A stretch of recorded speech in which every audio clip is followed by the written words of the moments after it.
Welcome, everybody, to the City of Farmers Branch City Council meeting for Tuesday, August 19th. Our first order of business will be our invocation and our pledges. So if you would, please join me.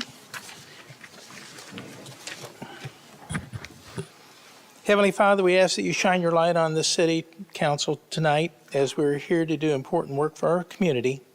Help us to remember that we're here to serve others and not ourselves, that we're to make decisions that will move our community forward, recognizing that we serve many different people.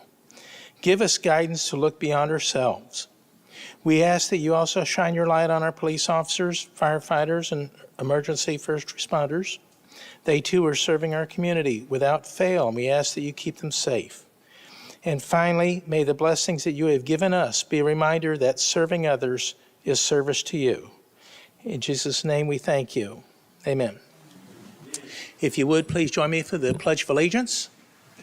I pledge allegiance to the flag of the United States of America and to the republic for which it stands, one nation, under God, indivisible, with liberty and justice for all. And now the Texas Pledge. Honor the Texas flag. I pledge allegiance to thee, Texas, one state, under God, one and indivisible.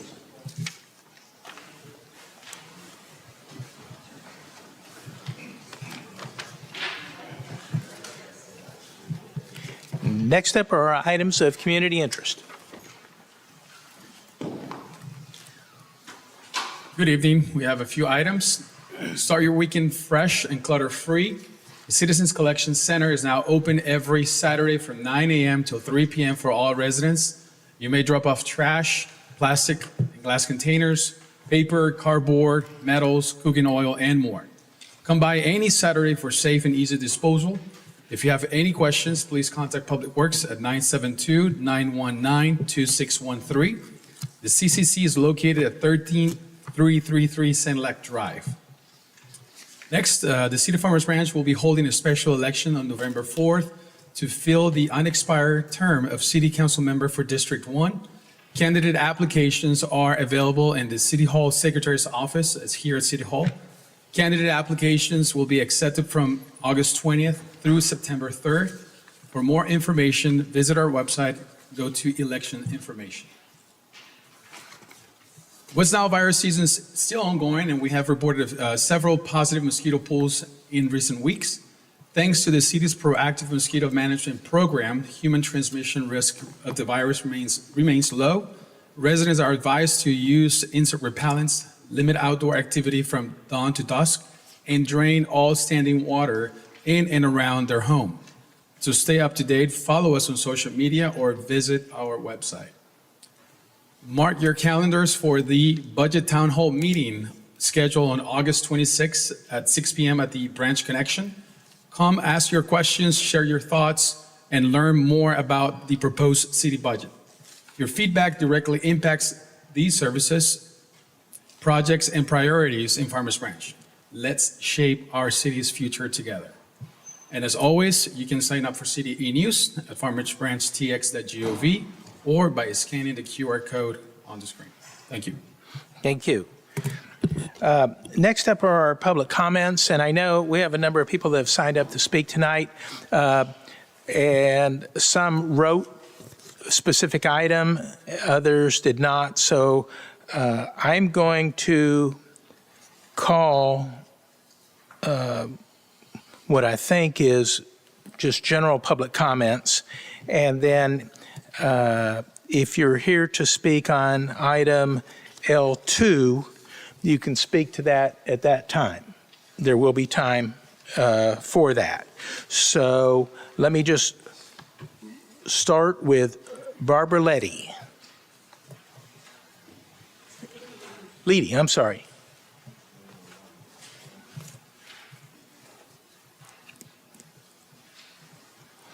When you come up there, note that there's a 3-minute time limit. If you would, please state your name and address. And when the light on the podium turns red, that will be your time to stop, your indication to stop. Thank you. Thank you. My name is Barbara Leedy. I live at 2803 Sunny Hill Lane. I'd like to compare and contrast the way the city handles change notifications. Recently, the city engaged in notification processes for Dutch Village Playground and replacement of the Squire Park and the Squire Park renovation. In both cases, signage was placed on the sites. These were prominent with QR codes linked to an open survey. Links to the survey were also shared on the city's social media, and the survey was available for 8 weeks. Notices were mailed to 1,000 people. In addition, multiple events were held to solicit input. These events were also advertised on social media and were heavily staffed, incorporated amenities, and were structured to encourage conversation and idea exchanges on the projects. On the other hand, when proposing a substantial zoning change, signage was placed on the property. Notices were sent out to property owners, not necessarily residents or tenants, within 200 to 300 feet, and a public hearing was set for a planning and zoning board meeting. The signs were small, not immediately noticeable unless one is looking for them and you happen to be driving past. If they happen to be placed with other signage on the property, they are easily overlooked and they're nearly impossible to read at posted speeds and hence require interested parties to circle back to get the details. The 200-foot notification zone is the state-mandated minimum requirement. The city extended it to 300 feet as a courtesy. This is still inadequate. We can do better. At the meeting, city staff and the developer owners were given unlimited time to present their case. And in the case I'm thinking of, the board was actively working to, quote, trying to help make this deal. There didn't appear to be any analysis as to whether or not the deal made sense in the first place. Residents are limited to a 3-minute segment, and at the end of the residents' comments, staff and/or developers are called back to rebut. Good parks and recreation decisions increase property values 8 to 20%, while bad zoning decisions decrease property values 5 to 15% up to a mile away. A zoning case has more long-term impact in the city, yet on its face, it appears that citizen input is limited, even unwelcome. If a playground or a park warrants a high degree of feedback, shouldn't zoning changes that can potentially change an entire neighborhood and an area be awarded at least the same level of scrutiny and/or involvement? I keep going back to the master plan. In the Planning and Zoning Board meeting, one of the members claimed it was a living, breathing document. That's nonsense. The city spends a lot of time, effort, expense in developing this plan, and in passing and instituting it, the city made an implicit promise that this was their path going forward. Significant changes require commensurate citizen input. Okay. I'm going to call names if you're here to speak on a specific agenda item. Then just let me know. Candace Adams, you indicated two things, J1, J2? Yeah, I think that's Okay. probably the L2, and I missed it. Was it an L? Yeah, I think it's the L2. L2? Okay. And then J20. So J1? J20 about the city manager purchasing source. Okay, come up to the podium, just so we can make sure that we hear you. Okay, wait a minute. Name and address. I'm working on it. Going short. Thank you. Candace Adams, 3521 Pebble Beach Drive. And which item? I'm going to talk about the city manager's signature approval, if that's okay. Yes.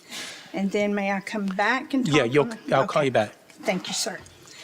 I have a issue with I had an issue with the $50,000 limit that the manager had, and now it's wanting to be pushed up to $100,000 without authority or approval or second guessing or auditing or anything else. And with the rate that people are spending money here, I feel like that is just an absolute runaway train, and that I would hope that that does not pass so that we can slow down some of the expenditures that are being done here and have better scrutiny placed on them.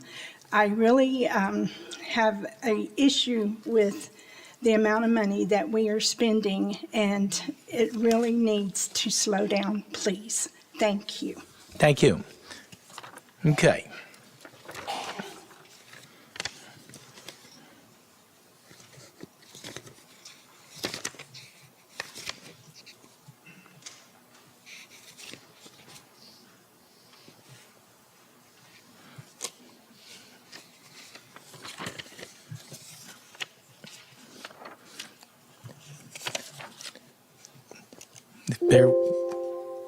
Bear with me, I'm just trying to verify exactly what people signed up to speak for.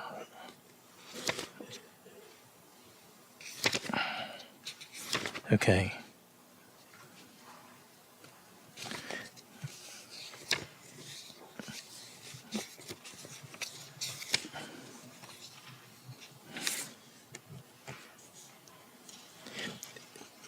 And David, you're regarding the property.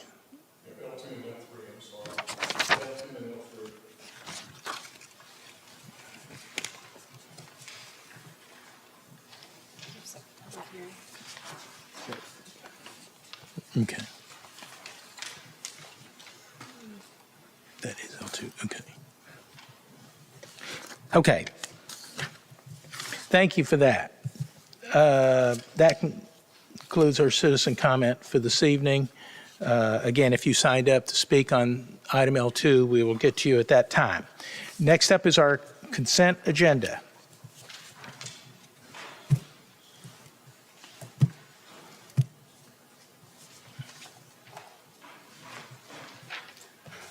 May I make a motion that we approve consent agenda as written?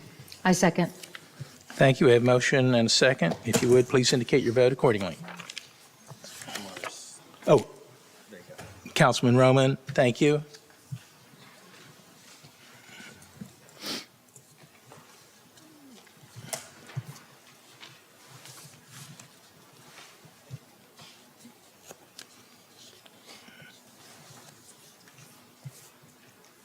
Y'all do it?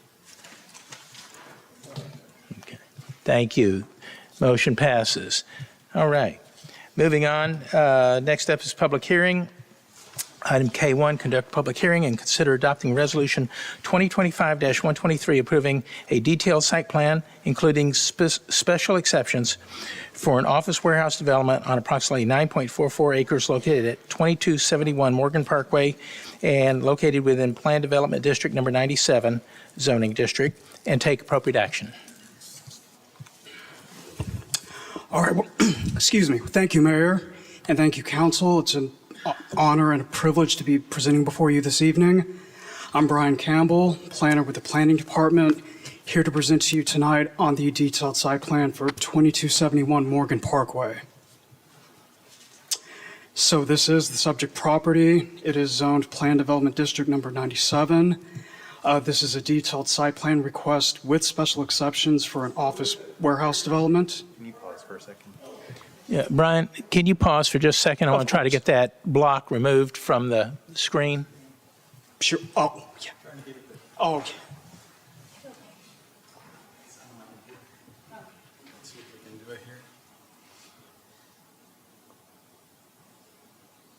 No. I can't. It's not on my computer.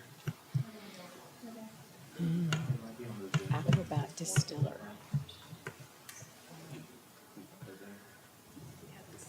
Okay.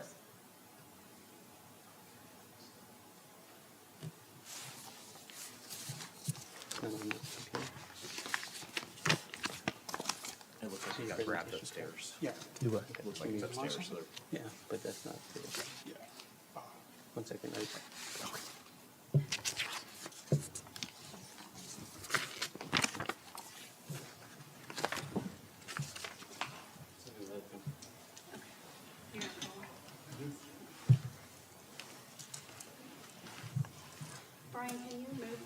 down at all? Okay.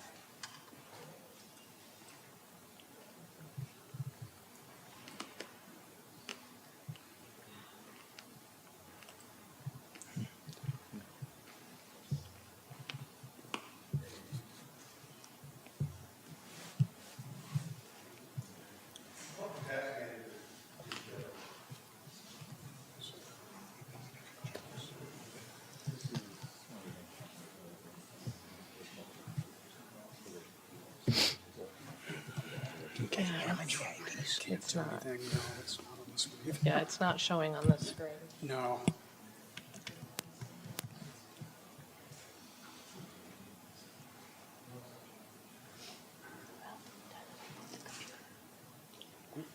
There it is. Yeah, All right.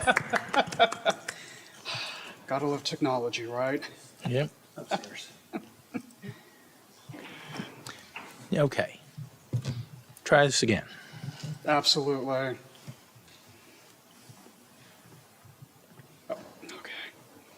All right. Well, again, thank you, Mayor, and thank you, Council. It is an honor and a pleasure to be presenting before you this evening. I'm Brian Campbell, a planner with the Planning Department, here to present to you tonight on the detailed site plan for 2271 Morgan Parkway. So this is the subject property. It is zoned Plan Development District Number 97. This is a detailed site plan request with special exceptions for an office warehouse development. So the applicant is proposing to construct a single-story office warehouse building, which will total 82,000 square feet. With that, on-site parking will be provided, which will total 107 spaces. Regarding the elevations, the glazing will mostly be featured on the eastern facade at the front of the building. However, there will be enhanced glazing and articulation on the southern and western facades to enhance architectural aesthetics. With regards to the landscaping, the applicant is proposing to landscape 42.7% of the subject property, which I would like to emphasize exceeds PD 97's requirement that 10% of the site be landscaped. And the applicant is also proposing to install a 12-foot hike and bike trail along Morgan Parkway that will act as an extension of the trail located next door at 2261 Morgan Parkway to the west. So as I stated, the applicant is requesting approval of two special exceptions, the first of which has to do with off-street parking. So PD 97 requires that a majority of parking be located either behind the building or situated in such a manner as to not be visible from public streets. And I do need to make a minor correction here in my presentation. So in my staff report, I stated that the applicant is proposing to install 67 parking spaces at the front of the building for the convenience of customers, employees, and other users of the building, which totals 63% of the total parking. So I know on the slide here it says 67%, but that was supposed to say 63%. And then regarding the second special exception, regarding the landscape berm, so PD 97 requires that any landscape open space adjacent to a public street include the installation of a 3-foot landscape berm, which in this situation, the applicant would be required to do so along Morgan Parkway. However, given that the finished floor elevation of the building exceeds the 3-foot height, and also due to an existing drainage easement running along Morgan Parkway, the applicant believes it would not be conducive to construct the berm in this area. So turning to the recommendations of the Farmers Branch 2045 plan. So the Farmers Branch 2045 plan designates the subject property and the surrounding area as commercial and industrial employment center. With this land use designation, the plan recommends a mix of uses that will help these particular areas of the city become employment centers. And so with this, the recommended land uses are office, research and development, light industrial and manufacturing, and warehousing and logistics. And so given that the proposed development is consistent with these land use recommendations, and due to the fact that it's also compatible with existing warehouse developments within the area, the proposed development is consistent with the Farmers Branch 2045 plan. So on June 27th, we did mail 7 notification letters to all affected property owners within 300 feet of the subject property, as we now require. And a zoning notification sign was also placed on the property that same day. And we also did mail letters to both the Carrollton Farmers Branch and Dallas ISD as well. As of this evening, we have not received any correspondence regarding this case. And at their July 7th meeting, the Planning and Zoning Commission unanimously recommended approval of this detailed site plan, including the special exceptions, with the condition that the applicant install additional landscaping along the hike and bike trail to provide shade. So in response to this, the applicant did revise the landscape plan in such a manner that now eliminates the need for their previously requested special exception regarding tree plantings within PD 97. So this concludes my presentation. If you have any questions, I'd be happy to answer those. We also have the applicant here with us as well, if you have any questions for them. Otherwise, I thank you for your time this evening. Thank you so much. Thank you. Very good. Councilman Reed, this is in your district, so we'll start with you. I don't have any questions, but I do think it's a great addition, great usage of that space. Very good. Thank you. And number 2, I appreciate the extension of the hiking, walking trail. That makes it very compatible with the rest of the trails that we have in the area. Yes, sir, absolutely. Thank you. Councilwoman? No questions. Okay. Councilwoman Villafranca? Brian, thank you for doing such a great job. You were so thorough. You didn't leave any rock unturned. And I really love the thought of having the little trail included in there. Thank you so much. And thank you to the builders for being here as well. Thank you, Councilwoman, much appreciated. Councilman Neal?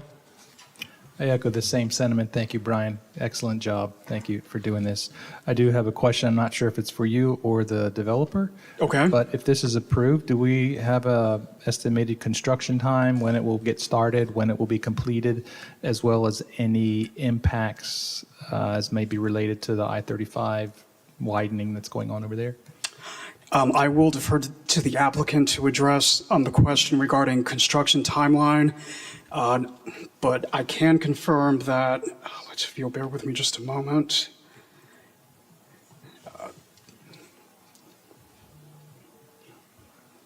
So I can confirm that this portion of the subject property is owned by TxDOT, but like I said, I will defer to the applicant to provide any information regarding the construction timeline.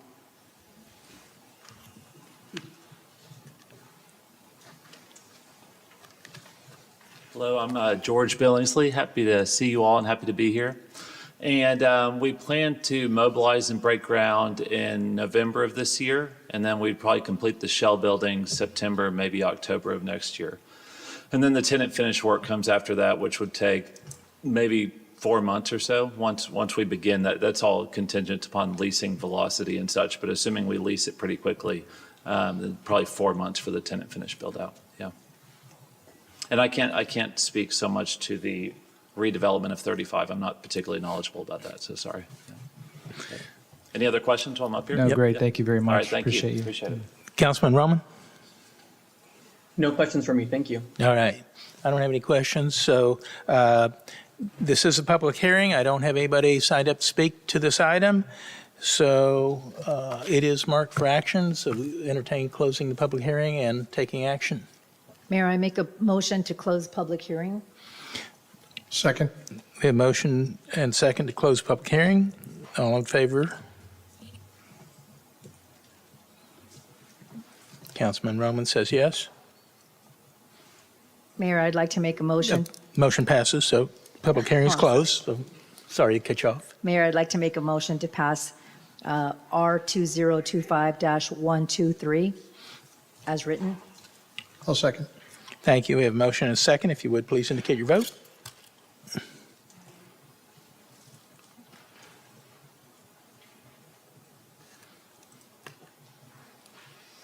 Motion passes unanimously. Thank you all very much. George, thank you for investing in Farmers Branch again. Thank you, council. You bet. Next up is item K2, conduct a public hearing and consider adopting ordinance number 3937, amending the Plan Development District number 74 zoning district for an industrial development on approximately 7.48 acres located at 2665 to 2775 Villa Creek Drive, and take appropriate action. All right. Good evening, Mayor and Council. My name is Brett Mangum, the lead planner with the Planning Department here at City of Farmers Branch. Here tonight to present to you case 2665 through 2775 Villa Creek Drive. This is item K2 to extend the existing plan development to allow development of a new warehouse distribution center with office space. A little bit of background on the subject site. You can see on the screen in green the two tracts that compose the subject site. It's approximately 7.5 acres altogether on the north side of Villa Creek Drive between Metro Boulevard and Josie Lane, just a block north of LBJ Freeway. The current zoning is part of a plan development, PD 74, which was adopted in 1996 through the passage of Ordinance 2248. PD 74 was mainly intended for office and retail type uses, with high rises and hotels closest to the LBJ Freeway frontage, mid-rise office on the interior sites, and then low-rise commercial development to the north and to the east as you encounter the established residential neighborhoods. Tonight's request would amend the PD to allow for the warehouse and distribution use by right, and provides a conceptual site plan accompanied by a landscape plan as well as building elevations. There are also some development standards included in this request to modify select characteristics, and we will cover those shortly. The proposed primary structure would be a single-story, 126,000 square foot office building. The breakdown is approximately 6,000 square foot dedicated to office space, with the remainder 120,000 being used for warehouse space. The height of the building varies on average from approximately 40 foot to as high as 46 foot 8 inches. There are a total of 138 parking spaces provided on site. Those are off-street parking spaces, and they meet the minimum parking requirements laid out in Ordinance 2248. Additionally, the landscape plan shows approximately 16% of the site will be dedicated to green space, with tree plantings along Villa Creek Drive. Additionally, a 5-foot sidewalk will be added along the Villa Creek frontage, which is an enhancement to the current conditions where no sidewalk exists. Again, this is a multi-step process. What we're looking at tonight is the concept plan. This round would be followed by a detailed site plan at a later date. All right. So we'll go into a little bit more of the modifications that are being requested as part of this rezoning. So the applicant is requesting modifications to the following items: setbacks, screening, site layout, and approval process. We'll cover the setbacks first. The setbacks in this PD are based on a residential proximity slope of 3:1, meaning that the height of the building you multiply by 3, and that is the required setback. So based on the height of the building, it would require a 140-foot setback if you apply that ratio. The applicant is requesting instead to build to as close as 95 foot. I would like to point out this is only on the bump outs that are on each end of the building. A majority of the building face would be set back 125 foot, meaning they're only asking for approximately 15-foot variance for a majority of the building.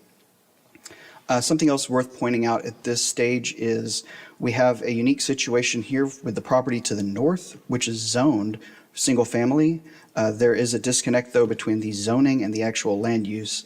If you're aware with that, that is the Dallas Christian College campus. So it has an institutional use, but it does have single-family zoning. And according to our zoning codes, we do have to treat it as though it is a single-family residential neighborhood, even though it is a college that's built there. You see there's one building and a parking lot on the left-hand side, and then the right side, a majority of the interface with this subject property is used as soccer fields, which are on the other side of the drainage ditch. The second modification would be to allow for the bay doors and loading docks to face the single-family residential zoning to the south, and also to allow a wood fence in lieu of the required masonry fence. Again, we have a disconnect between the land use and the zoning, but if you apply the zoning, it does require a masonry fence wherever property directly abuts single-family zoning. Third, the applicant requests to allow for parking in the front yard between the building face and the street right-of-way. And then finally, the applicant is requesting to delegate approval of the detailed site plan to city staff through the Development Review Committee, so long as the detailed site plan substantially matches what is presented here tonight, inclusive of the landscape plans and building elevations. Any changes beyond what is spelled out in your draft ordinance under section D2 would require a second round of public hearing and review by both Planning and Zoning Commission as well as City Council. Looking at our city's long-term plans, we have the Farmers Branch Comprehensive Plan, which was adopted in 2023. And you can see the blue circle on the screen indicates the general vicinity of this area, and the crimson color indicates future regional commercial. That area exists basically along the LBJ frontage roads from about Dallas Medical Center on down to Denton Drive. The proposed zoning amendment is not strictly consistent with this comprehensive plan future land use designation. However, please take into consideration that the warehouse use may be considered less intensive than regional commercial uses, which would include things like shopping centers, big box stores, and high-rise offices. We sent out our state mandated notices. 22 letters were mailed out to property owners within 300 feet of the subject site on June 27th, as well as to both Carrollton Farmers Branch ISD and Dallas ISD. Signs were posted on the site the same day notifying the public of this request. And as of this evening, we have received one letter in support, which is from Dallas Christian College, and one letter in opposition. Additionally, 5 people spoke at the P&Z public hearing on July 7th.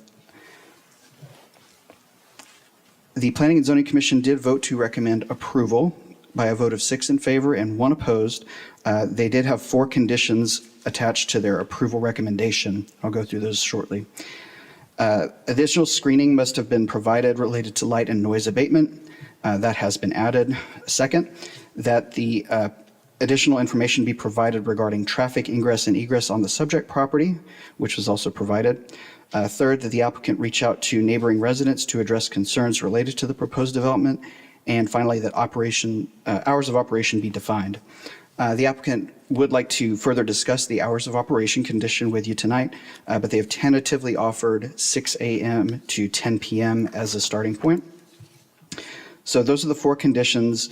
They've been met except for the hours of operation.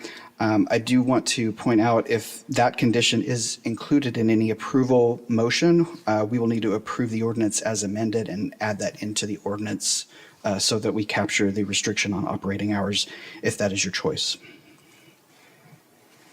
What you see on the screen is the truck diagram. This just shows the routing proposed for the vehicles entering and exiting the site. It's been a concern with the intersection at Villa Creek and Josie Lane that there's a limited amount of distance and turning radius for trucks to come through there.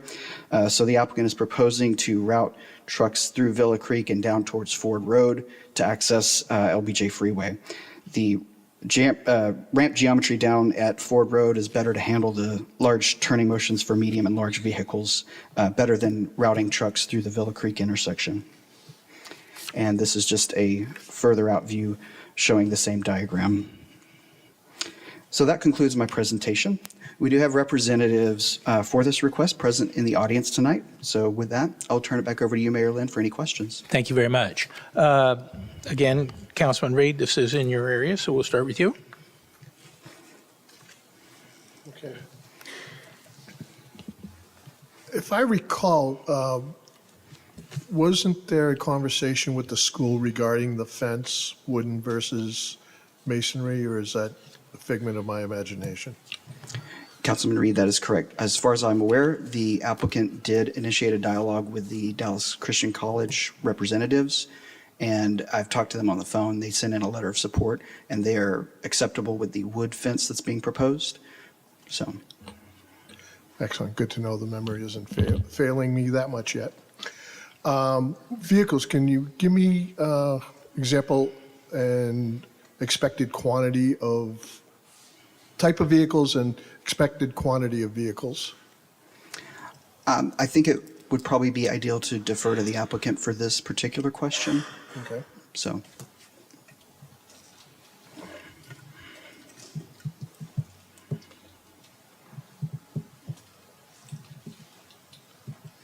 Good evening. I'm Jim Trainer with Foundry Commercial. My name's Sonny David. I'm the site civil engineer. I'm with Langen Engineering. So I'll address your question first, Councilman Reed. So we believe that this is going to be regional type of tenants for industrial use. That is really in this part of the DFW, we see some of the highest quality tenants, and they're really low use from a trucking standpoint. So when we look at the numbers, we see pretty high traffic counts for office use, which will be significantly reduced for a lower intensity warehouse project. And then of that, from the studies that we've reviewed and looked at in our experience, we believe about 10% of that traffic will be trucks. And in nature, those are typically more Sprinter van and box trucks for this type of use, and with the occasional tractor trailer. Okay. And I know that we had talked, with your original presentation, we had talked about doing some additional sound buffering, especially looking at the map that's there in the northeast corner. Could you give us some details on that? Sure. So we were really focused on that corner just because it was catty corner to some of the residential over there as well. And so what we ended up doing is adding a 2-foot berm in that area. And we had previously had planted 3 proposed trees and shrubs in that area, and we've increased that to 14 trees in that corner to really not only raise the elevation, but then also raise the level of layered planting and trees within that space. Okay. And was there any traffic studies done in regards to, and this might be for staff, in regards to the amount of traffic for the proposed warehouse and what the traffic was or would be with 4 full office buildings? So what we had done was we had our traffic engineers do a trip generation memo to understand the difference between the existing use as it is today as well as the proposed warehouse use.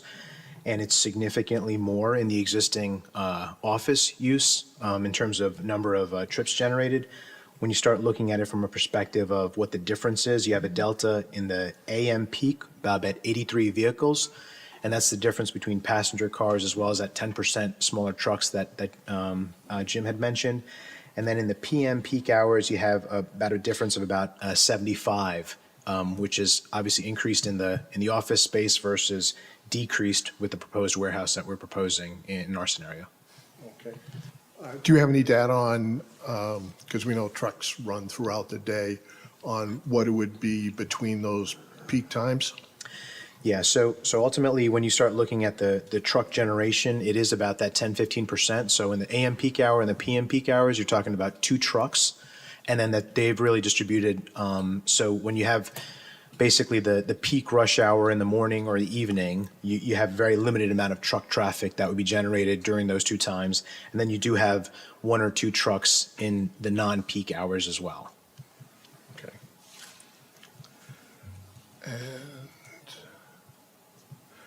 that's all I have for the moment. I'd like to hear what the rest of the council has to say. Very good. Thank you very much. Councilwoman Bennett? Did I understand that P&Z asked you guys to meet with the residents? Yes, they asked us to reach out to them. Have you? We did, yes. And have you had a meeting with them? We had phone calls and we reached out twice. We were able to connect with 2 of the families that had spoke. And their concerns were? The first family we spoke with was primarily around traffic with Josie Lane, and we discussed our plan here. And I was with Ms. Coleman, and we believe that we satisfied and discussed what we were going to do. And the second conversation was with Ms. Leedy, and we presented our changes and we heard her feedback and left it at that. Thank you. Thank you. Councilwoman Villafranca? Looks like a great project. Appreciate you coming to Farmers Branch. And I actually think it'll really it makes like a sort of a buffer from the rest of the community. So I think that's a great thing. Thank you. Thank you. Councilman Neal? Yes, I have several questions here. First of all, the plan is to install a wooden fence in that perimeter. What is the height of that fence going to be? It's a 6-foot high wooden fence? 6-foot height. It's 8? Eight. I'm sorry, 8 foot. 8 foot, okay, thanks. And then I heard from staff that there's an hours of operation are projected between 6 a.m. and 10 p.m. Is that still accurate? Yeah, at the P and Z meeting, they requested that we consider hours of operation. We really try not to limit the amount of tenants that we're going to attract to this project. And really the primary tenant here is going to be loading within the building itself, and there will not be any outdoor. So based on the feedback and what we've heard, we recommended normal hours of operation from 6 a.m. to 10 p.m., which is in line with the recent rezoning next door or down the street. And then also the ability to have operations, but only internal to the building with the other dock doors closed between the other hours, in case there's a tenant who would like that, and we would not like to restrict it because we don't believe it would generate any additional noise. As my understanding that that aspect has been included in this ordinance, the hours of operation as we just discussed. The ordinance that you have in your packets does not have that condition. So Okay. if you choose to include it, we'll have to approve the ordinance as amended, just specify Okay, which sure. hours. Understood. How about the lighting? There was a comment made earlier about lighting, noise and lighting abatement. Can you tell me about the lighting aspects? Yes, of course. Abatement. So in the most recent submittal, we include a photometric study to show that light that we put on the site will not penetrate beyond our property line. We typically include wall packs on the buildings that are directed down towards our property. That's great. I'm just concerned about the residents to the Right. to the east and the northeast corner having light into their area that they may or may not appreciate. And then I'm not sure if this is for you or staff, but how are we going to manage that egress of trucks? How are we going to control them to ensure that they don't come through from the Josie Lane area? Because it's pretty tightly restricted there. How is that going to be? I will defer to staff. I mean, we have recommendations of signage. It's not on our property that we can help with the city on doing. We do manage our properties, and we do enforce the rules. There will be signs on our property requiring trucks to go out to the right-hand side, which will be included in leases, and then also just regulations of the property, for what's on our property. Off of our property, we can help support the city in whatever way possible. Is there anything from the city, from an enforcement aspect of that, can be done? Yeah, that's certainly a concern of staff as well. Let me pull up the diagram that was provided by the applicant. So this shows the routings. I've included on the right, this is a picture of the sign that is currently on, this is northbound Josie Lane, which bars through vehicles over 2 axles and trailers over 18 foot. I believe that's due to weight restrictions on the bridge further up at Farmers Branch Creek. That similar restriction exists going northbound on Ford Road as well. So we do have those in place. And as far as I know, those signs could be enlarged or expanded. We could look at adding additional signs to make sure that people are aware that trucks can't go that way. And then as far as signage, again, you see on the left, this is what was provided to us by the consultant. They could put signs on private property indicating for their users to not make a left turn onto Villa Creek, which would direct them away from that conflict point. Thank you very much. That's all I have, Mayor. Thank you. Councilman Roman? I guess just a point of clarification. I see that there was some additional conditions that were added. Are those, it doesn't seem like all of them are in there, because I heard you say that if we were to move forward with the hours of operation as recommended by planning and zoning, that we would need to make a motion with that modification. So what about the other requirements where they had requested additional screening? And like, are those all things that are going to have to be included in the motion, or is that something that is already included in the ordinance as written? Thank you, Councilman Roman. The 3 conditions for additional landscaping and the meeting with the neighbors, those are included in the draft ordinance. The only condition that would need to be added would be hours of operation as you see fit. Okay, thank you for clarifying that. I'm good, thank you. I have a question. Sorry, I'm not supposed to say that. But in regards to the signage, the no truck signage, obviously we have signage there at street level next to the signal. If this gets approved, we should probably look at having additional no truck signage posted on the light standard, the arm that comes across the roadway.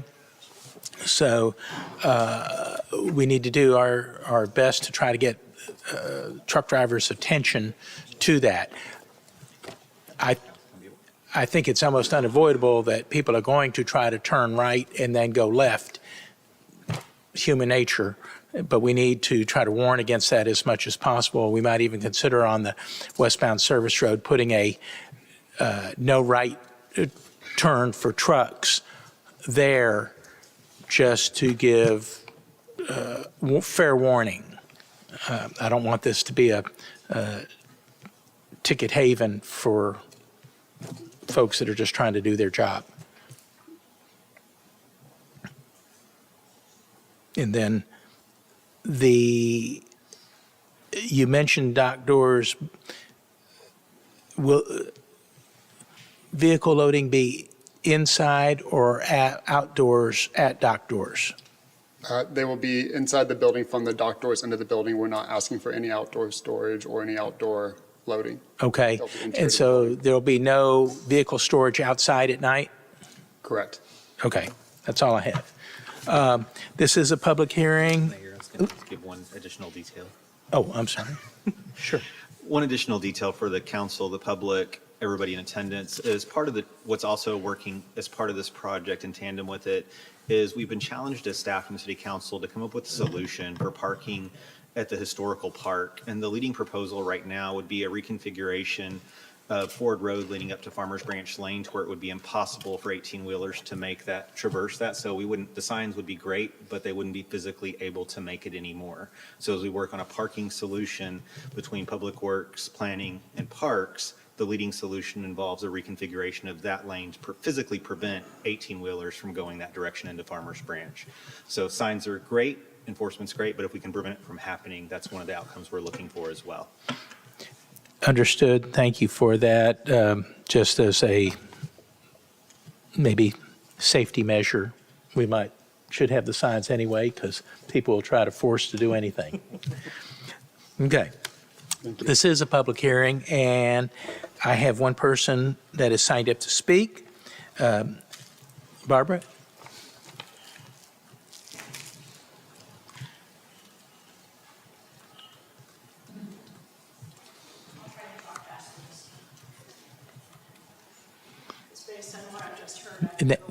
Okay, hold on. Name and address again.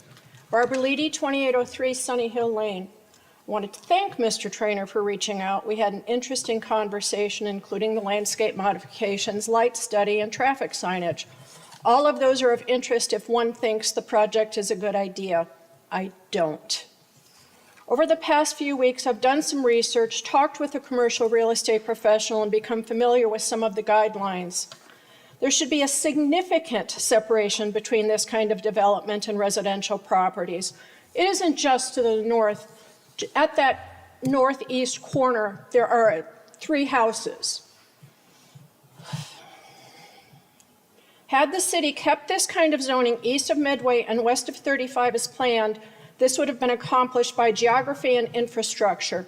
Pandora's box was opened once the first set of warehouses was approved. I'm sure the adjacent property owners took note and looked to transform their currently underperforming properties. Just as studies indicate, the other properties have and are attempting to change their zoning, and the pace is accelerating exponentially. Look at the lag between the first 3 and the 4th, and the 4th and the 5th. What was once a quiet office area is being transformed into a light industrial warehousing district in our backyards. I asked if, in addition to the light and traffic study, Foundry had conducted or even research studies on the impact of warehouse light industrial on adjacent residential properties. They hadn't. Nearby properties can expect up to a 15% degradation in their property values. Property up to a mile away can see their values go down 5%. If affected homeowners go to the appraisal district for an adjustment, it will in all likelihood more than offset any property sales tax or any property taxes increased from this development. We discussed traffic signage to prohibit trucks. I can tell you these signs are currently ignored as evidenced from the photos I sent you and will continue to be ignored just in higher numbers. A truck driver on a clock is going to go look for the most expedient route. The master plan had this designated as, I thought, regional retail. I'm hearing regional commercial, which would provide sales tax revenues to the city. This type of revenue is all but eliminated under this proposal. There's a lot more I can say about the studies, health effects, increased pollution, on and on.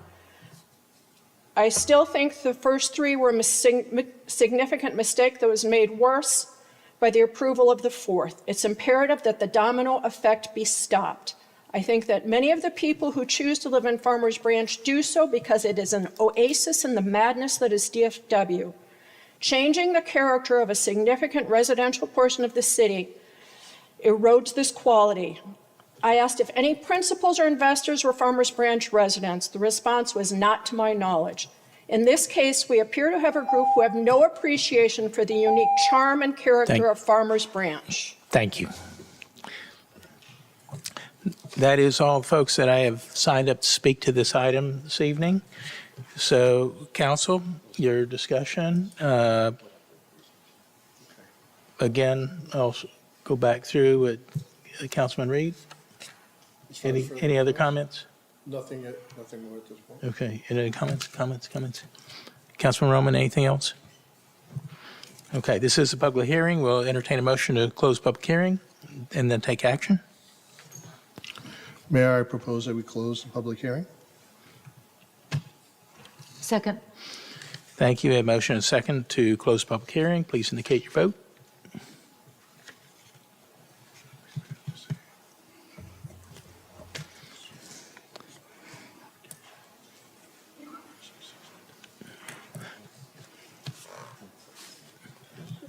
Motion passes to close public hearing.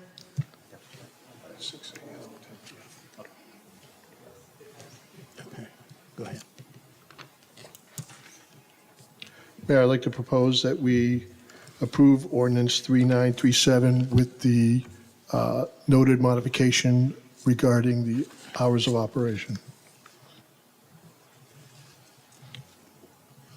I second it with the amendment of operating hours from 6 a.m. to 10 p.m.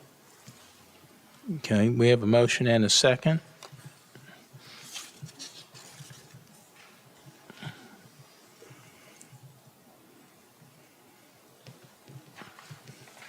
Motion passes. Thank you very much. Thank you. Next up is item K3, conduct a public hearing and discuss the city's stormwater management program in compliance with the state's general stormwater permit regarding public input on the stormwater program's implementation regarding the management of water quality and pollution in creeks and drainage ways, and take appropriate action. Yes. Mayor, Council, Eric Mueller, Stormwater Engineer with the Public Works Department, here to help host this public meeting for our stormwater management program. So what is our meeting objective today? So as a requirement of our stormwater permit with the state, we are seeking public input on the stormwater program's implementation regarding the management of water quality and pollution in our creeks and drainage ways. I specifically highlighted on this slide water quality and pollution. The state permit is specifically regarding those items. So just to set the goalposts of the conversation tonight, we're specifically talking about these items. More than happy to talk in a separate time about drainage issues, floodplain issues, but just want to make sure conversation tonight is focused on water quality and pollution. So to kind of lead our conversation tonight, why is stormwater regulated? So unlike sewage or sanitary sewers, which is collected and eventually treated at a wastewater treatment plant, anything that goes into our storm sewer systems and drainage ways goes directly to our creeks without treatment. So as the graphic says, if it's on the ground, it's in our creeks. Water falls on the ground, it'll pick up fertilizers, detergents, oil and grease, anything that's on our surfaces, it gets picked up and gets taken to our creeks. And so because of that, federal regulations have been put in place to reduce pollutants entering our waterways. So where does this regulation come from? As hinted before, it starts at the federal level. So it all starts with the Clean Water Act in 1977, where the EPA was told to regulate pollution in U.S. waters by Congress. So in Texas, the Texas Commission on Environmental Quality oversees this effort on behalf of the EPA. They do this by developing a general stormwater permit, which regulates cities so that we have to follow certain rules and regulations to reduce the pollution. And so in order to follow this general permit, we develop a stormwater management plan, which outlines best management practices and minimum control measures to follow this permit. And I'll talk a little bit more about the stormwater management plan. This is publicly available to view. If any of you guys like a little bit of light reading before bedtime, it gives us a lot of the specific details about the very specific actions that we are taking as a city to manage stormwater. And it can be found on our city's website under our stormwater page. There's other important stormwater information there as well. So if you'll see on the right side of the screen there, within this document, it kind of outlines the various minimum control measures that we have to do as a city. One of those being public involvement and participation. And within that minimum control measure, there are various activities called best management practices that we have to do. So for example, BMP 2.3 is the public meeting for program input. It's one of our requirements. So that's why we're doing this today. So in addition to having this public hearing, this public meeting, we also had a survey that went out this past month, which helped provide some valuable feedback from a stormwater management perspective and help hear from residents and their concerns specifically and what they want us to prioritize. So we sent a notification and a QR code via a utility bill mailing insert last month. The survey was also advertised on social media and the city website, and it was open from July 7th through August 10th. So with that little bit of background, I'll pass it back to the mayor and to council with any questions, and then we can move into there for anybody who's come tonight to give their input on the program. Thank you very much, Eric. I know this is a very important issue, and you've got a stormwater meeting coming up at the COG. Yes, There's always week, stormwater week, meetings I can't at the remember, COG. but yes. So anyway, all right, Councilwoman Bennett. Councilman Reed? Nothing here. Okay. Councilman Villafranca? So just as a gauge, are the fish in the creek edible? I am not the expert to tell you on that. It's up to your risk tolerance. Kind of like going to Mexico. Councilman Neal? Thanks, Eric. A real quick question regarding the survey that was sent out. Certainly. Was that also sent out so our Spanish-speaking residents could respond? The mailer that was sent out, it had two sides to it. One side was also in Spanish.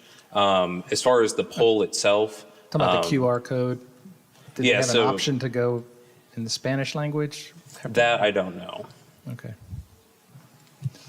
Just put out that. No, that's very in the fair. future, be Mhm. mindful of that. We do have a large contingency of That's very fair. Hispanic speaking. Yeah. It's just so that's pretty much all I have, Mayor. The water is very important. So. Thank you.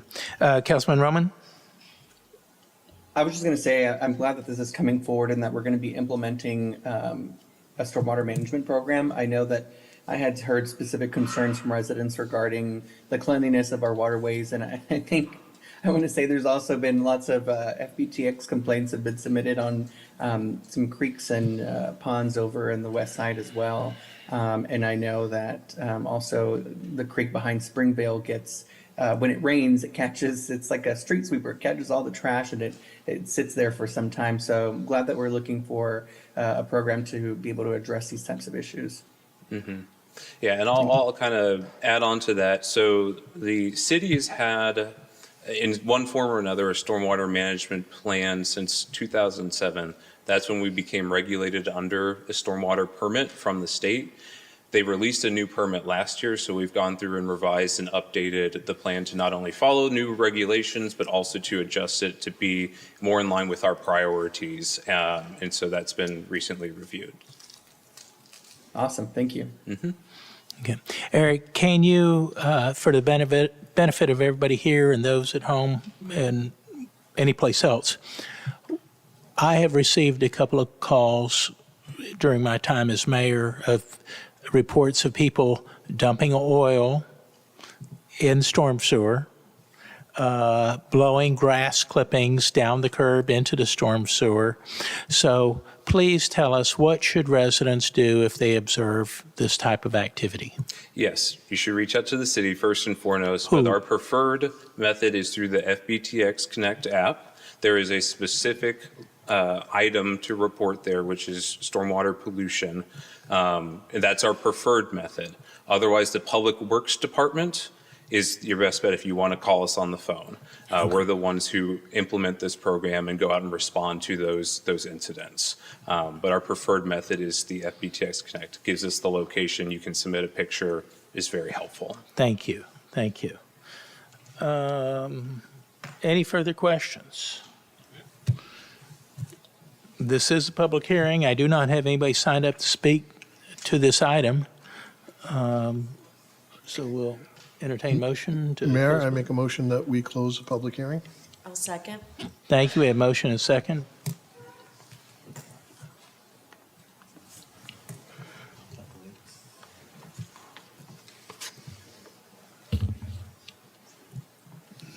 Motion passes to close public hearing.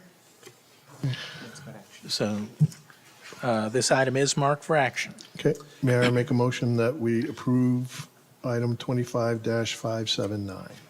Mayor, I'll second. Thank you. We have motion and second. If you would, please indicate your vote accordingly.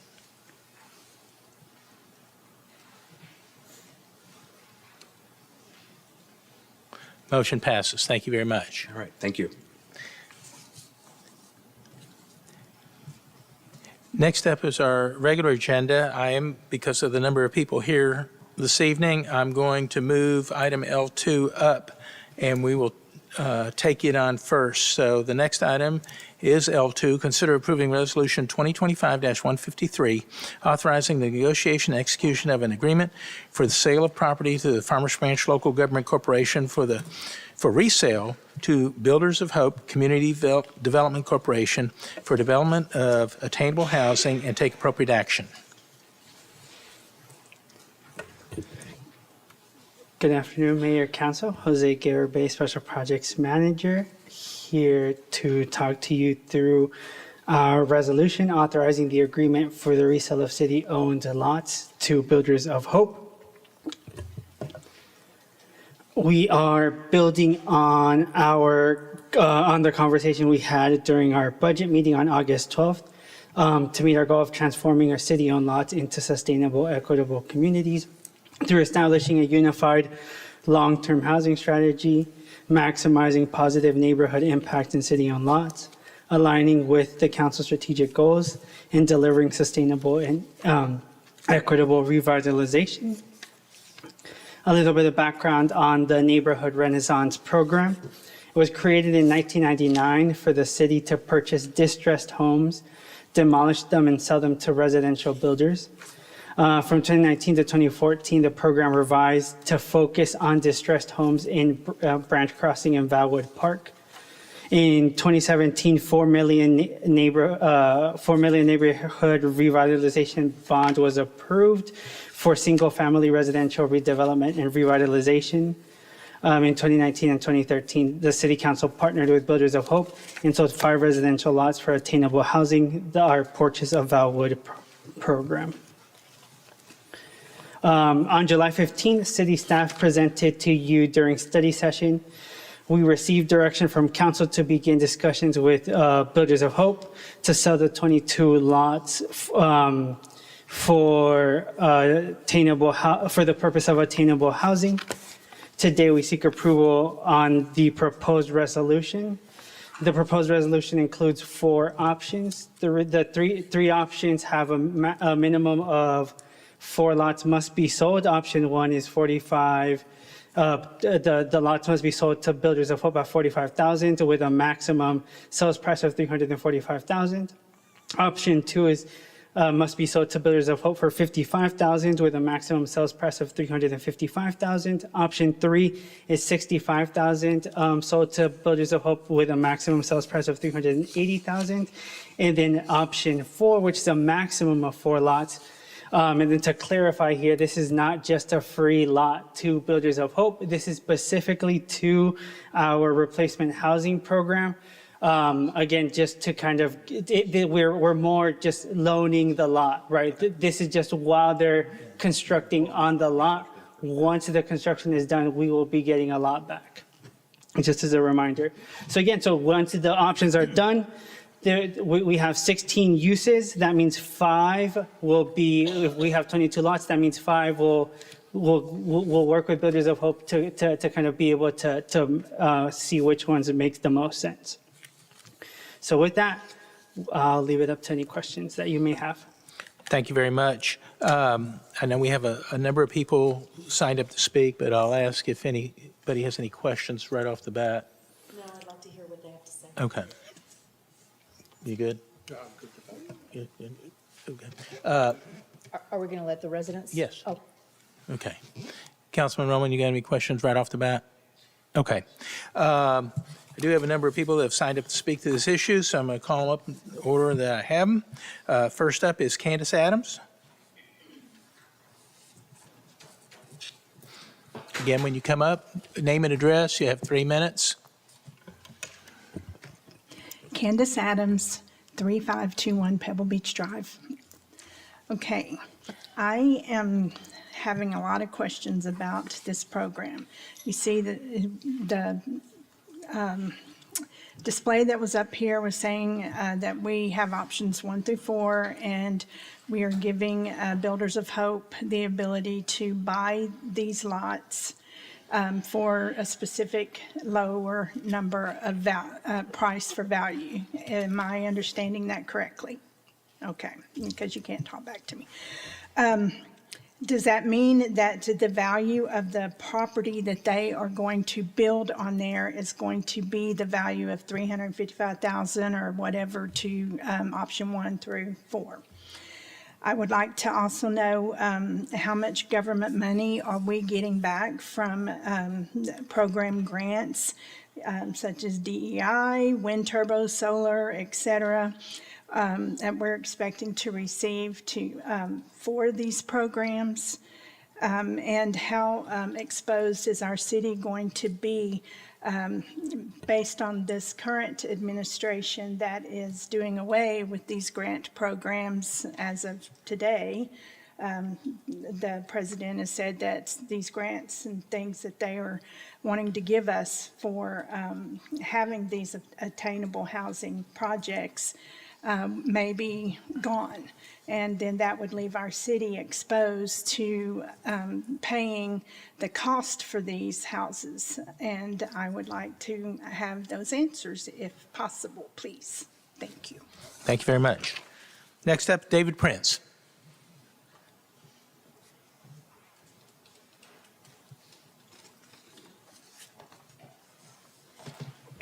David Prince, 14400 Midway Road. Thank you, Mayor, Council, staff. Appreciate everything y'all do for us, to volunteering your time to make us a better place. If my wife was here, she'd say, look behind the air. I'm sorry. I've been looking for stuff and I haven't been able to find it. So if y'all have it, let me know. But in the meantime, I'm going to tell you what I have found or not found. Does BOH currently have the $3.3 million in their checking account to buy this property from the city? Do they have the $1.3 million in their checking account to buy it from the city? Nonprofits are required to file Form 990 with the IRS. I've looked on the IRS website and cannot find the 990 filed. Most nonprofits depend upon donations and grants to fund its programs. What are their donations and grants for the previous 3 years? What are their program expenditures for the last 3 years? Nonprofits should depend upon raising funds from the hearts of donors, not off the backs of taxpayers. If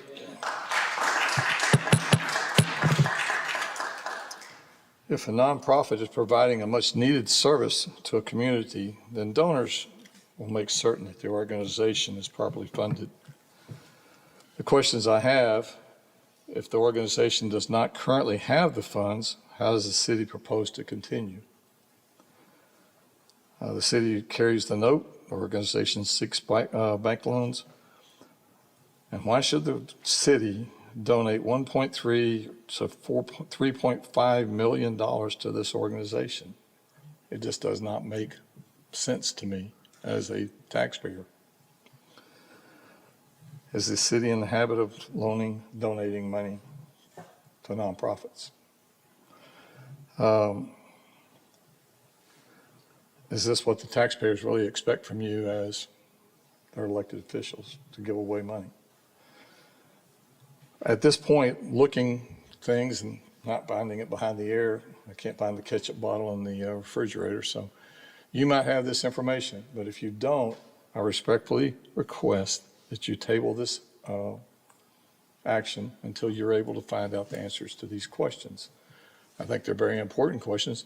The organization may be very good and may have every one of these answers, but I behoove request that y'all at least look into these things before you pass this measure. I appreciate again your time and effort to make the city great. Thank you. Thank you. Next up is Jose Sanchez.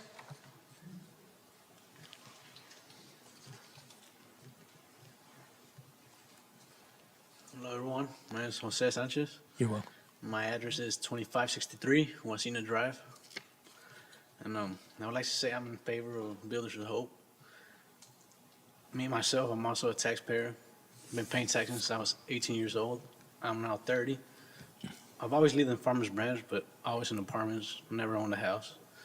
So thanks to Builders with Hope and the affordable price that they gave, I was able to buy the home that I always wanted and start a family. I think without them, I wouldn't be able to buy a house. I'd probably still be in apartments. So I just want to say I'm in favor, and I want to thank them for this opportunity they gave me in buying this home. And that's all. Thank you very much. Next up is Terry Anderson.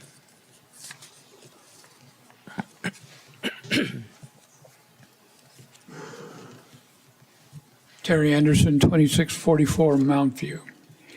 It's my understanding that the City Council is considering awarding residential lots that are owned by the city to nonprofit Builders of Hope in order to build small, affordable houses. Farmers Branch has a rich mix of smaller houses. The city-owned lots should be reserved to add balance with the option to build spacious homes if the market demands. The city is not a charitable entity. Money spent by the city should only be used for the betterment of the city.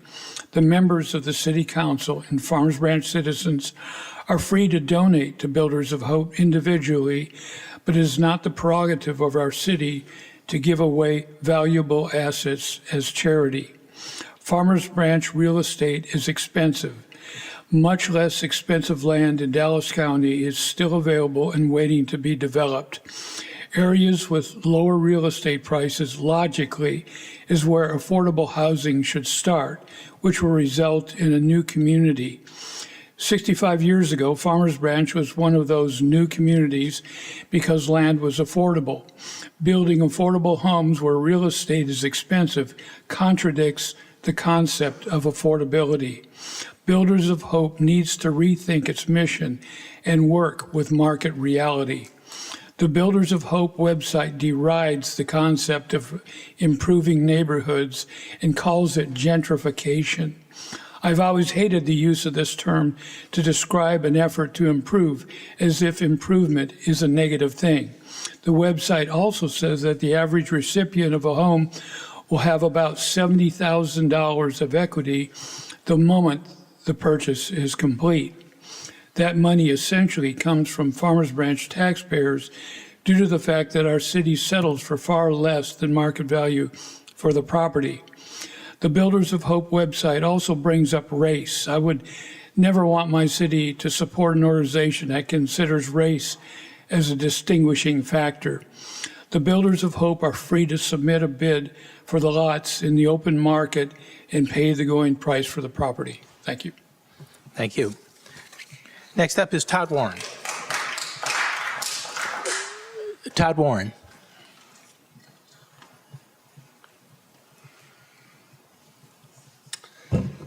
City Manager, Mayor, Council, thank you for the time. My name's Todd Warren, 14302 Juniper Cove.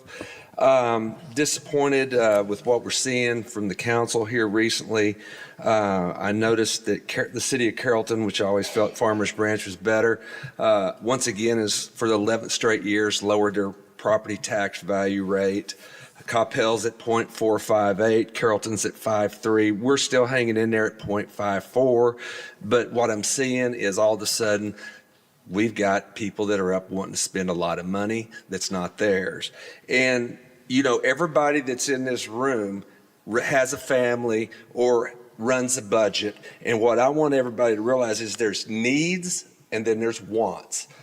This is a nice potential program that y'all are wanting to support here, but it's a want. It's not a need. It doesn't help everybody in the city or all the 5 districts in the city. I did a little research here, and the average Farmers Branch home valued by Zillow is $380,000. The Builders of Hope home, and I think that the little slide that the young man had up there earlier, I used $350,000. And I looked at what the average $350,000 taxpayer had to pay to the city for their local property taxes, and it's $1,876. So then I said, $1,876 for a $350,000 home. Well, how many people would it take to fund $2.5 million we're wanting to give to Builders of Hope? And it's 1,332 houses, people paying their taxes.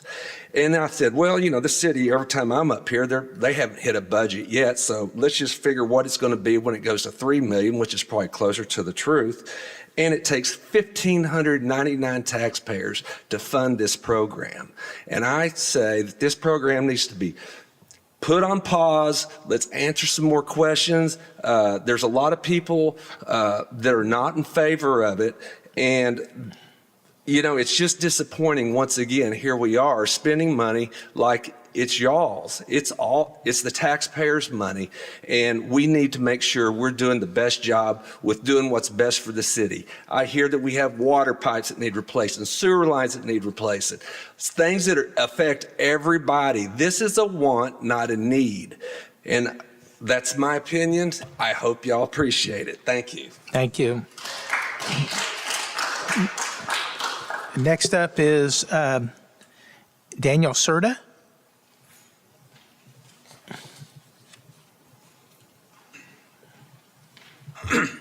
Hi, my name is Daniel Serta. My address is 2629 Squire Place. So we're very grateful that Builders of Hope was able to give us a chance to be homeowners. With the current housing market, we would have been priced of staying in the city. I've been living here for over 25 years. My parents also live here, and I also pay taxes. Since we're able to stay in the city, I'm able to keep an eye on my parents that are getting older and continue to raise my family. And I believe this is a good project, and it is beneficial for the new generation that wants to stay here in the city, that we don't want to move all the way out to Prosper or Salina. And that's pretty much it. I believe this is a good idea. Thank you. Thank you. Next up is Tammy Skype.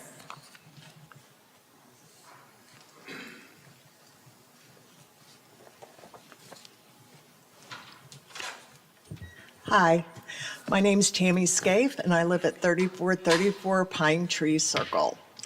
And thank you, City Manager, Mayor, City Council. I appreciate you hearing all of us. I'm in human resources, not mathematician, but to me, it seems like we've spent a lot of money on these lots, around $4 million, and we're going to take a $2 million loss. A total is what I'm understanding. To me, even in human resources, my own budget, a 50% loss doesn't make sense, especially when it's not your money to spend. It's our tax-paying money that we work hard and we pay taxes for.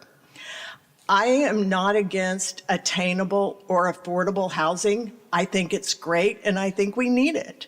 But have we done all the options? Is our best bet to go with one builder that's going to build all over the city, and we don't even know what neighborhoods or what the other houses by it are going to be like?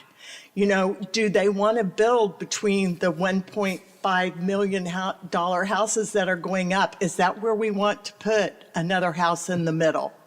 You know, is someone really want to live there?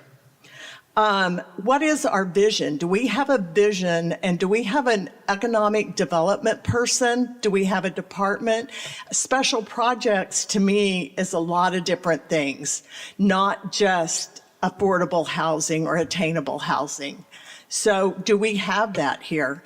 I feel like that we're rushing in to something where we're donating a lot of money to something, spending a lot of the taxpayers' money, and I request that it be tabled until we get more information and we find out more things about this. I just feel like we're making a rash decision without looking at all options that are available. And again, I don't disagree that we need some housing that everybody can afford. We want to welcome everybody in Farmers Branch. But if we give our money away, we're not going to have the services that we have. We're not going to be able to fund the city like we like to live in it. You know, the pipes, the trash service, all of that is great. That's why we love living here. But if we are not fiscally responsible in spending the money, we're not going to have this city like it is and be proud of it. I'm proud to say I live in Farmers Branch, and I'm proud of the city services that we have. Let's keep it.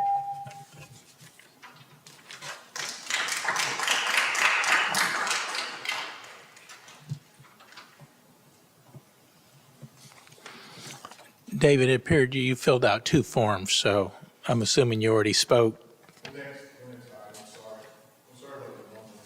Okay.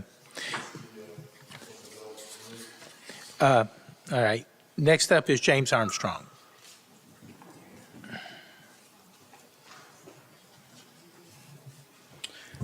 Good evening. Good evening.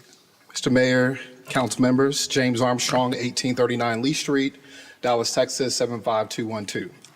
I have the privilege of serving as the president, CEO of Builders of Hope, CDC. I am a Dallas native, have been with the company for 8 years, and have 20 years of experience in community development. Builders of Hope is a reputable, nationally recognized nonprofit. We are a certified community housing development organization through the Trump administration, and my mentor is the HUD director, Scott Turner. So we have been doing this for about 25 years. Shane Phillips, in his book, How to Build an Affordable City, said you need 3 effective things. Number 1, supply. Number 2, stability. And number 3, subsidy. And this is exactly what this program has. Over 3-4 years ago, we answered the call. As normal, we get calls across the country to come and help cities figure out their affordability crisis. And we answered the call. We came and we carefully crafted a program that could tailor the specific end users of people who lived in the city but could not afford, who worked in the city but could not afford to live in the city. Our servicemen, our first responders, our teachers. And so we understood that there were 3 problems. Number 1, the Renaissance problem, the Renaissance initiative was pricing out the neighborhood, bringing in $500,000 homes, legacy residents unable to keep up with the taxes. Number 2, lots were just sitting there for over 10 years, I believe, if I'm not mistaken. And then C, there was an affordability problem, as I said. So we carefully crafted a program that will meet the needs. 3 things I want to stress. Number one, Builders of Hope, 20% of our revenue comes from government subsidies. We are supported by foundations like the Billingsley Foundation, like the Muse Foundation, like the Dallas Foundation, the Communities Foundation of Texas, Habazel Foundation, Meadows Foundation. Our grants from the government come directly to the housing to subsidize the costs. But number one, the argument that this will suppress land values across the city. Number one, this is targeted into one neighborhood of Valwood Park, one neighborhood where we carefully crafted the sales price to be set at current value so you would not have a suppression of the land values. Number two, unfair advantage and equity. These buyers are locked into an affordability period. So they can't sell their home. If they do, portion of the discount that they got from the land value goes back to the city. And the last thing is the realtor piece. We ask every buyer before they come, do they have a realtor? If not, we provide one to represent them. I recommend that we move forward with the 20 lots. Thank you. Thank you. Next up is John Vickers.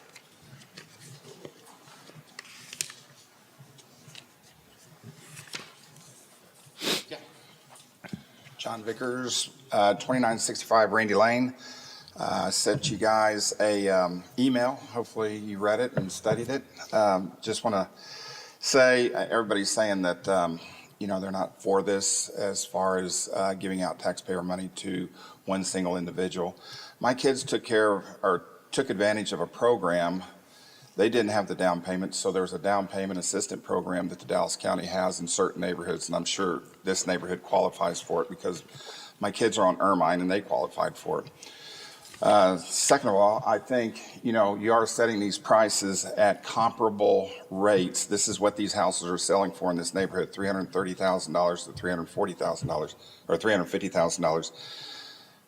I have an appraisal background, and I think that's going to suppress the value. So you can't compare a 1955 house with a brand new construction. So I think what's going to happen is we're going to devalue these houses in this neighborhood. So I hope you can table it. I'd love to spend some time with you guys, show you the comps that I have. I reviewed it with, 2 people have reached out to me, and I appreciate that. But I think you're just going to be devaluing these property. But that's all I have to say. And I don't like taxpayer money being that much money given out to one individual. I think it could be spread out a different way. And then also you tried one single lot to sell, and you had so many stipulations on it, there was no way that lot would sell. So put it out to market. Put 5 of these houses or lots out to market and see what happens to it. But appreciate it. Thank you. Next up is Randall Pickett.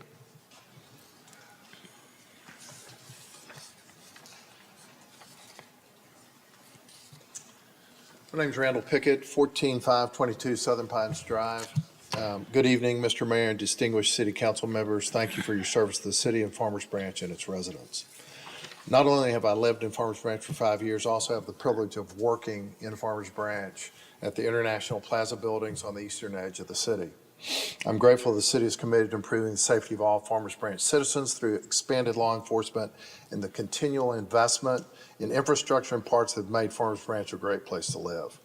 However, I'm increasingly concerned about the decisions that are now being made by this council.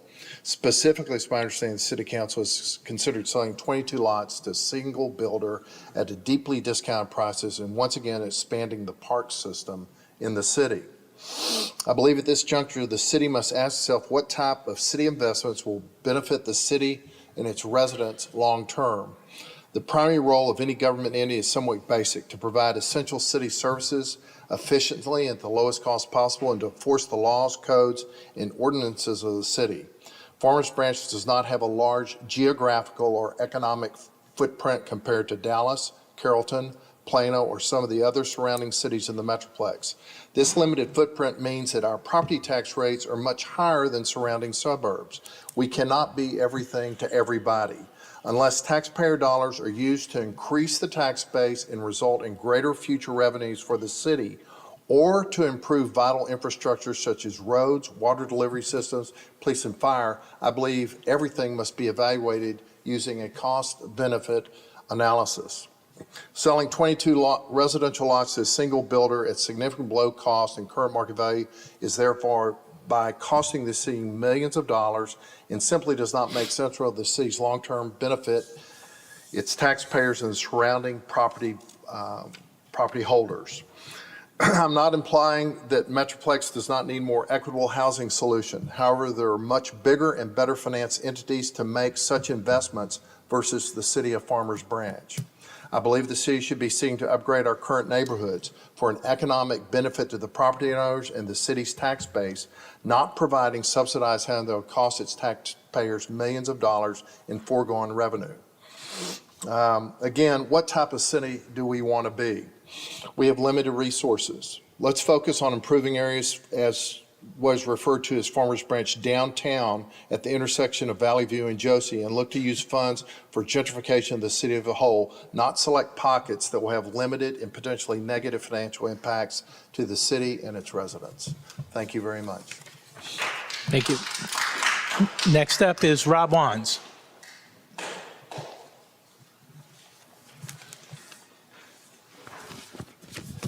Good evening, Mayor, City Council, City Manager, council members. Thank you all for what you do and the services you provide. We really do appreciate it. It's a wonderful city. I've been here about 8 years. I live at 3535 Apple Valley Drive. I have to mirror some of the comments that have already been said, so nothing super original here, but I do want to comment a little bit about some of the numbers behind this. First, I feel very strongly it's not the role of our city council to take taxpayer dollars and use it in this particular manner. Certainly not at the magnitude we're talking about here. We could be looking at a couple of $1 million. I think our budget's $168 million. This is 1%, 1.5% potentially of that budget. You throw in the park that's being proposed, you're looking at 3% of our budget. We seem to have a lot of parks and a lot in that same area too. So whatever, I won't get into that. I just feel like it's important to talk about using tax dollars for this project. Most projects of this nature are funded by private donors. There's a lot of people out there willing to provide money and donations for this. This is a wonderful cause, by the way. I fully support trying to help people that need help better their lives. That's a wonderful endeavor. I personally give to a lot of charities each year to help do that. But that's my choice with my money. When I'm paying my taxes here, which by the way, my taxes have exploded in this city over the 8 years that I've been here. It's like a hockey stick, okay? Now, thank God we had a little reprieve last year. That was wonderful. I applaud you guys. Thank you very much. But when the city council is proposing throwing potentially 3% of our annual budget into some of these things, look, that comes back on property tax. You know, that is easy to fix via property tax increases. And I'm here to let y'all know that I strongly support lower taxes, not higher taxes. I support doing the right thing for the right reasons, but doing it with the right money from the right places. Anyway, thank you guys for your service again. I appreciate your time. Thank you very much. That was our last speaker that has signed up. Council discussion, comments, we will, you have anything else? No, any questions? Okay. I'm going to start with Councilman Roman since Bellwood Park is in his district. So I think I want to first start by just sort of clarifying something. This program and the purchasing of these lots was not authorized by the city council that you see up here. This started with what's called the Renaissance program back in the 2010s. And so these lots have been sitting there waiting for, I'm not sure for what. But over time, we've had a change of multiple city councils trying to figure out what exactly it is that we wanted to do with these lots. And the way I look at it, and believe me when I tell you that I've done my homework on this for the last 2.5 years, because I wasn't a big fan of Builders of Hope in the beginning because I didn't want new development coming in there that was going to push the residents out who duly elected me. And what kind of representative would I be to support any kind of development that would end up pushing people out of their neighborhoods because they would be priced out? We've heard people already have concerns about McMansions coming up, and we've heard people say that property taxes have increased over time. And what happens when you have a situation like what you have going on in other parts of Dallas, where you have a McMansion next to a smaller home, is you have an effect where the property values of that area start increasing to a substantial and exorbitant amount that your property taxes start pushing people out of their homes. And so that's what I didn't want to happen. And so trying to find an alternative option took some time. It took me about 1.5 years to figure out. So let me walk you through what it is that I did. I have read peer-reviewed scholarly research on community development. I have gone all the way back to the 1950s to learn about the inception of gentrification and how that occurs and the evolvement of that leading up to this point. I've traveled to international, national, and local conferences. I've spoken to builders from the Netherlands, and I've spoken to other builders in Texas. I have also had in-depth and very honest conversations with Builders of Hope. Once I realized that there is no other city, no other country, and no other state out there that has a program quite like this one and who has an organization quite like Builders of Hope. So when I tell you I've gone the distance to ensure that the decision that we are making is the best one, that has happened. This conversation has been going on since 2020. And I'm sorry if this is the first time you have heard about this and you're feeling that we are jumping to a rash decision, but the reality is that we're not. This has been an ongoing discussion since 2020. And before then, there were other discussions going on about purchasing lots, something that I don't personally support. I don't believe that the city should be in the real estate business. And what we as a council, or at least what I'm trying to do, is get out of this real estate business. And what that does is it gives me two options if we want to get out of the real estate business. The first is we can sell them to the open market. Okay, we sell them to the open market, and maybe we sell them for, a much, much, much higher amount, and we get some money from it. Well, great. The benefit you have there is we've cashed in on those lots and we made some money, but to the detriment of the residents who live in that area. Because what will happen is developers will come in, they will build McMansions next to these smaller homes, and it will create a situation where people are going to start being priced out of their homes. If you don't believe me, this has already happened in Farmers Branch, in Branch Crossing, right behind City Hall. If you drive by, you will probably still see some original houses where they're one story, and you'll see right either next door or a few houses down, you'll see large, beautiful 2-story $1 million homes. And that is not something that I, as an elected representative for District 1, who represents an area much similar to the original creation of Branch Crossing, will support. And so, but let's keep going. We sell them to the open market. The housing is not going to be consistent with what's in the neighborhood. It's going to start pricing people out. And based off of some of the research that I read, it even said that when you have that distinct divide between really significantly expensive homes and smaller homes, sometimes you have an increase in crime as well, something that I don't think anybody here wants. Now, we did try to put one house on the market to see what would happen if we sold it for market value, and the direction that the council had provided to the economic development director at that time and subsequent director was to put the deed restriction that it could only, whatever was built there would only be built to a specific square footage. So we were trying to have our cake and eat it too, in a sense, because we were trying to sell it for market value, but say you can only build it to a certain amount to ensure that what gets built there is not going to be a McMansion. but to no avail, it didn't get sold, and it sat on the market for about a year or two. No one was really interested. So then we're left with the second option. The second option is to sell them to Builders of Hope.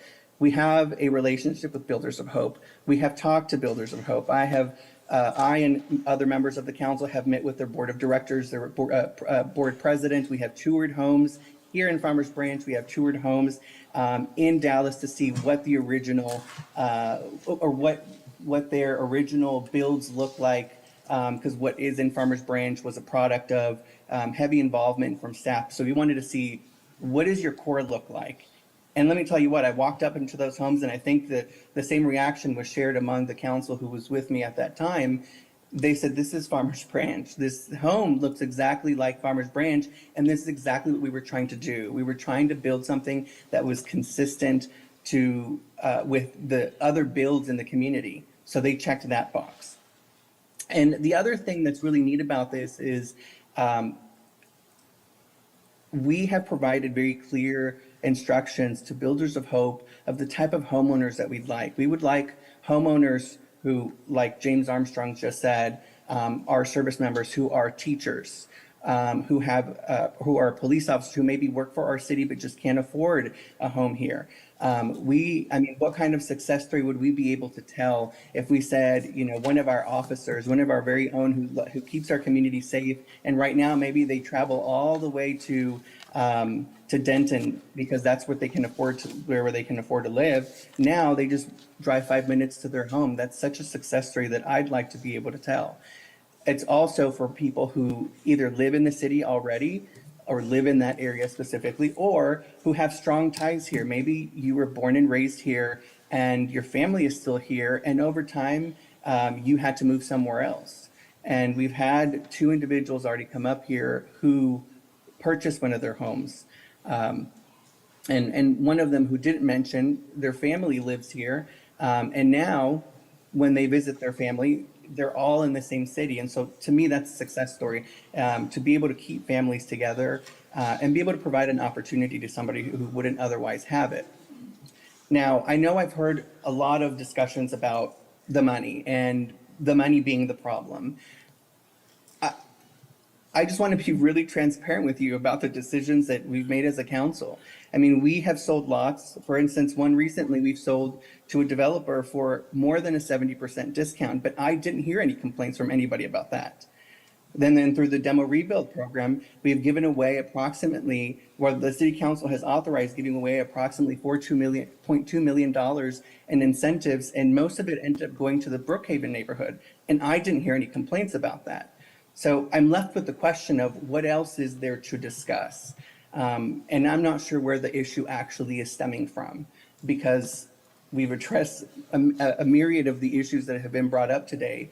And so, those are part of the reasons why I feel like we've had all these discussions, and I wanted to have an opportunity to give a summary of everything that we've talked about, everything that I've looked into over the time, because again, this was not something that happened over the last month or two. This has been in discussions for almost 5 years, at least.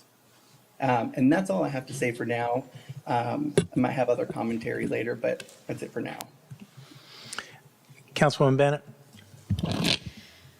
So yesterday morning, during my one-on-one with Ben, a developer joined us. It was not by design at all. He needed to vent a little bit, but then there was some clarity, some perspective. So I asked for a brief history of the entire program. Because what I learned from this developer was the Renaissance program, we started purchasing lots as late as the late 1990s in the Epps Field area and holding them for the very specific purpose of what we're going to do in D1.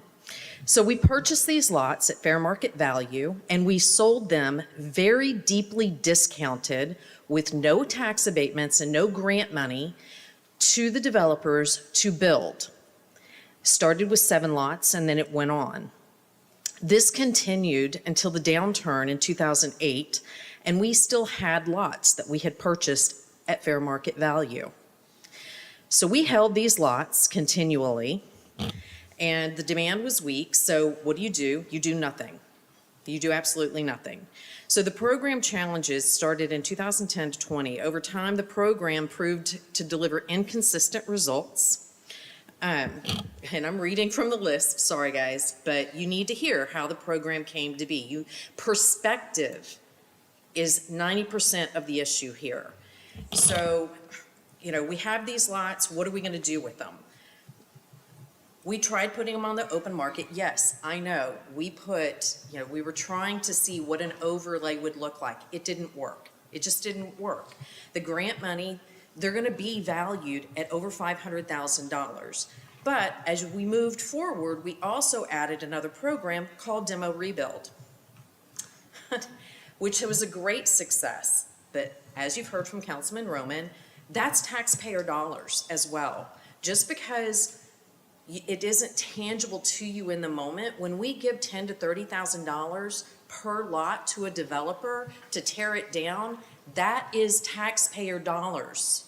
That is taxpayer dollars. When we approve 3 to 7 years of a tax abatement that those builds aren't paying, that is taxpayer dollars. It's all taxpayer dollars. So what I'm looking for is where the inconsistency in the arguments become congruent with what we do for everybody across the city.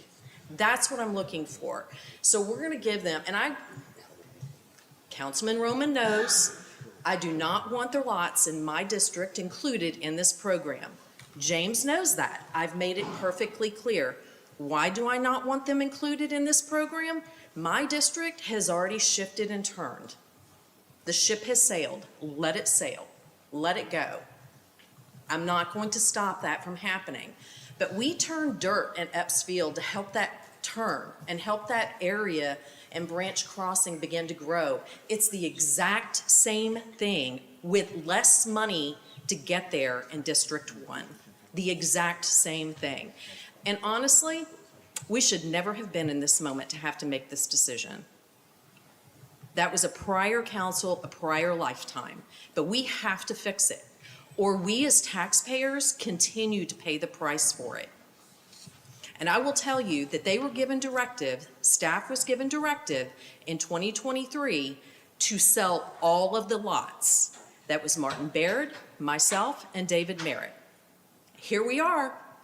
Here we are. We still own them all. So what do? The only way to get out of the real estate business is through this program. It's this, because the developers have said they don't want to build in D1. All the developers in our city have said that is not them. I was told you did not, just so you know. But I see you. Todd doesn't want to build there. What do? And now we're going into a market that the real estate isn't functionally moving forward. It's depressing because of the recession. So what we need to do is be ready in 2 years on the other side of it to push through. Ask Todd. How long did we talk yesterday morning? Did we get to hear about it? Wow. Yes. Yes, we did. Councilman Reed? I'm going to echo a couple of points that were made today. Number one, the city should not be in the real estate business. That is not something we do well. Looking at the numbers, it cost us $4.4 million to purchase these lots. Does that include the demolition of the homes that were on the lots? I would need to see which spreadsheet we're referencing, but usually those costs are added into it as part of the soft cost on the side. Okay, so let's say 4.4 million. To make the math easy, if we were to sell the 20 lots at 50,000 per, that's 1 million. So that's a cost to the city of 3.4 million. The taxes on these homes, they're initially going to be sold for around 350,000, but let's say over the course of time, they are assumed to be worth 500,000. So just basing taxes at the current tax rate and a $500,000 value, that's $2,700 per home. For 20 homes, it would take us 63 years to recoup that 3.4 million. Now, I understand the desire and the goodwill to help individual families. I'm glad families were helped. But we're positively impacting 20 families in this case. Now, as a council person, I'm a steward for the fiscal well-being of the city, not just the district. So that's 35,000 residents that I'm responsible for, and not just 20 families. Going back to a point that was made in regards to the values of the homes in that area, yes, it does depress the value of the surrounding homes. Reason being, if a neighbor's home in that area is being sold, I'm a real estate agent, I know how this works. The sellers they look at the value of the homes around it, what they sold for recently, to base the price for that home's value. So if there were homes in the area that were recently sold, brand new homes, recently built, sold for $350,000, how is that going to impact, or how are you going to value the neighbor's home that is same size, on the same size lot, is 30 years older, and in good chances in disrepair? It's not going to be valued close to $350,000. So you're having a negative impact on the market value of that neighbor's home. There was a conversation about McMansion. Damn, I hate that word.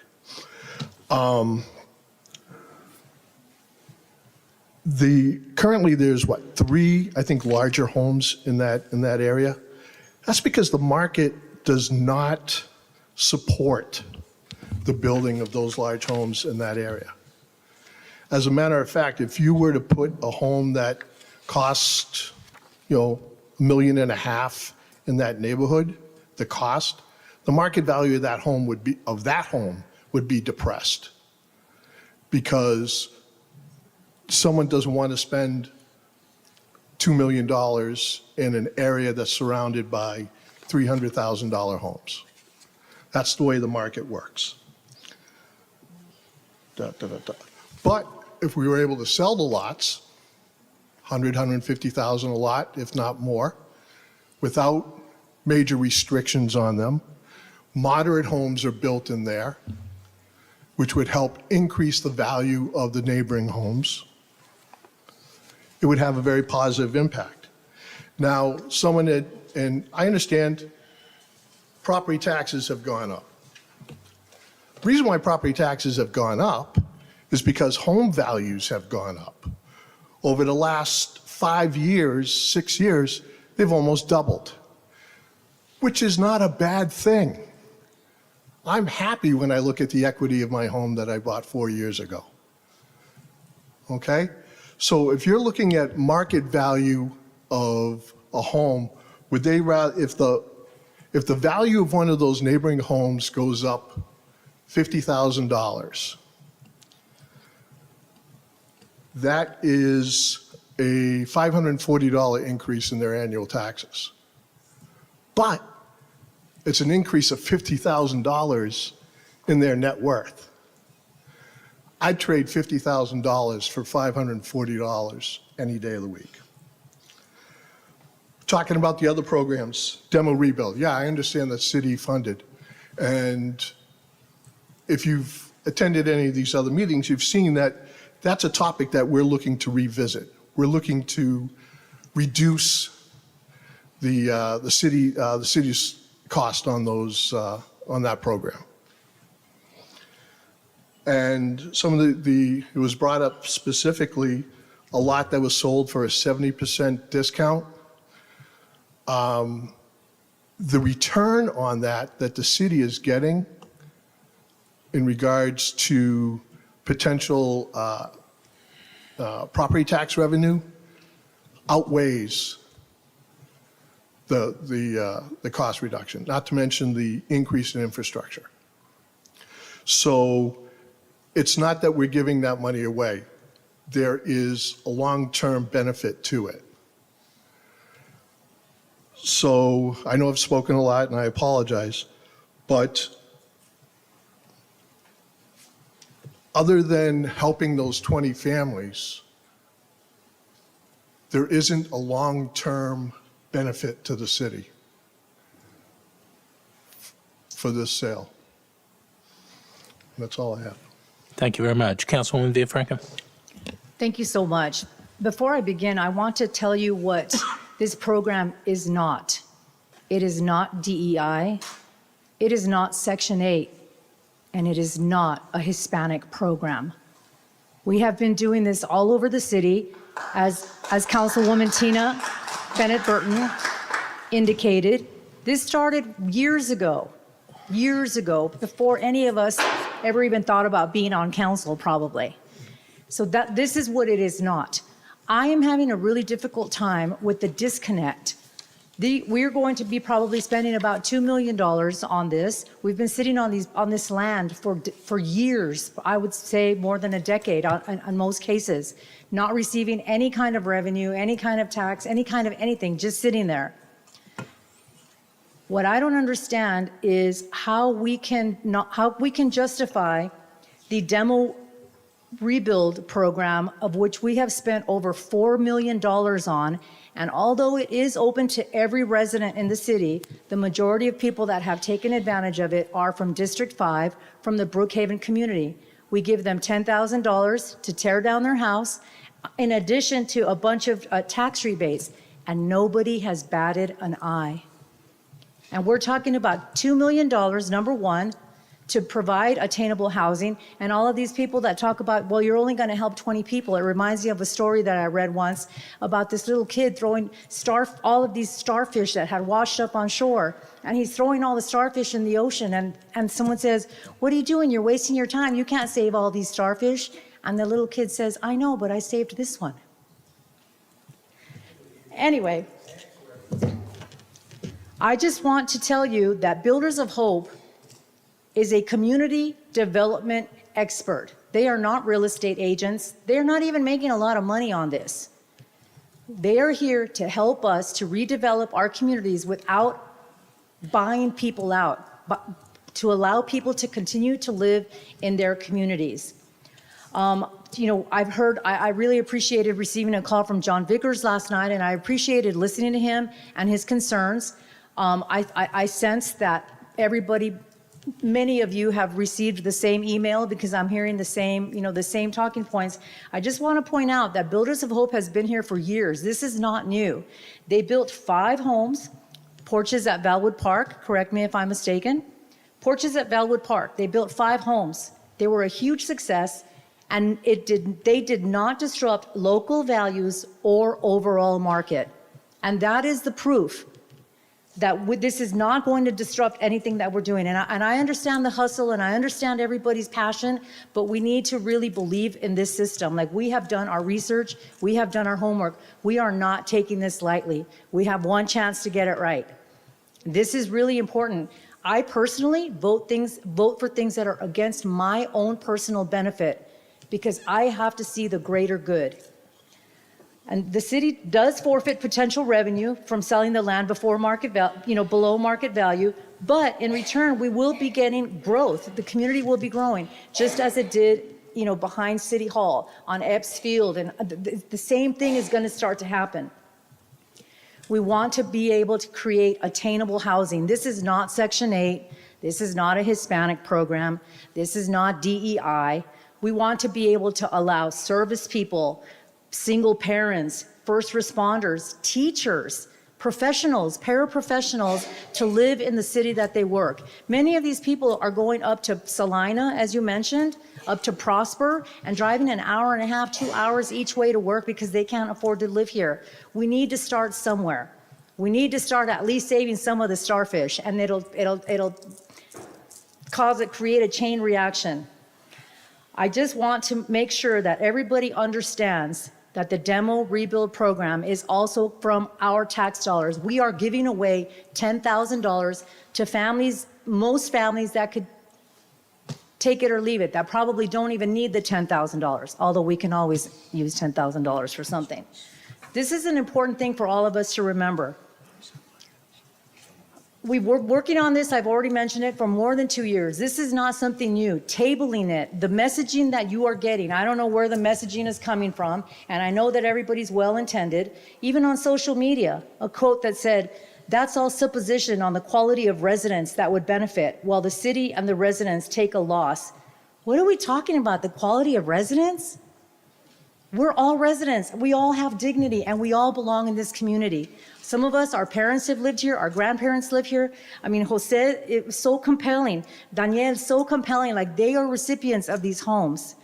And I just want to tell you that I appreciate all of you being here.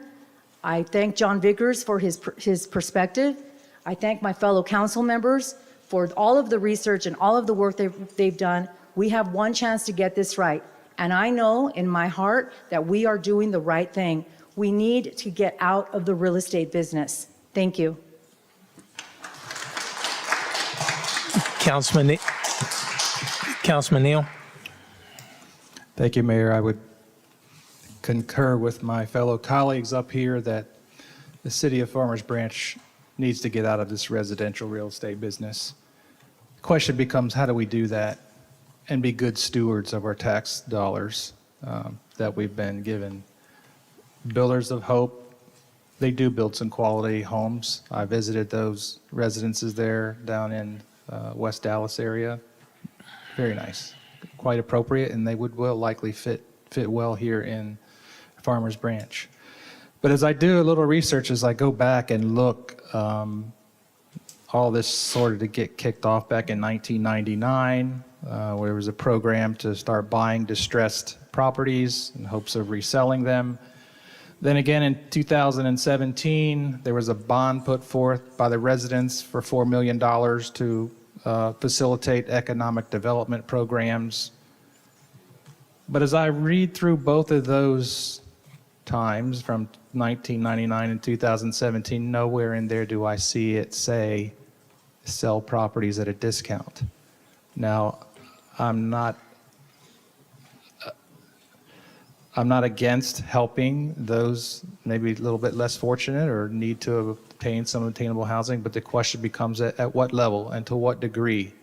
How much are we willing to give for that kind of thing? So I've heard questions here and comments tonight about concerns for gentrification, trying to put a stop to the gentrification, and I'm receptive to that, but I don't know that we can stop it. I think the best we could do is probably slow it down for some period of time. And so even if we do this Builders of Hope program, who knows, in 10, 15 years, it won't be completely stopped on the gentrification side of things. So, but for some time, we could probably delay that. So the other aspect of this, as Councilwoman Villafranca mentioned, is we did sell 5 properties to Builders of Hope program at a discounted value, and is my understanding that the intent was to try to spur some redevelopment, sprucing up of the neighborhood, encourage maybe other property owners to maybe remodel their homes or fix things up. And so the question I have is, while I know that we've built these 5 homes and I think we've sold all 5 of those, what has been our return on that investment? What have we gained? What have we learned other than those 5 families have a nice new home and some immediate equity?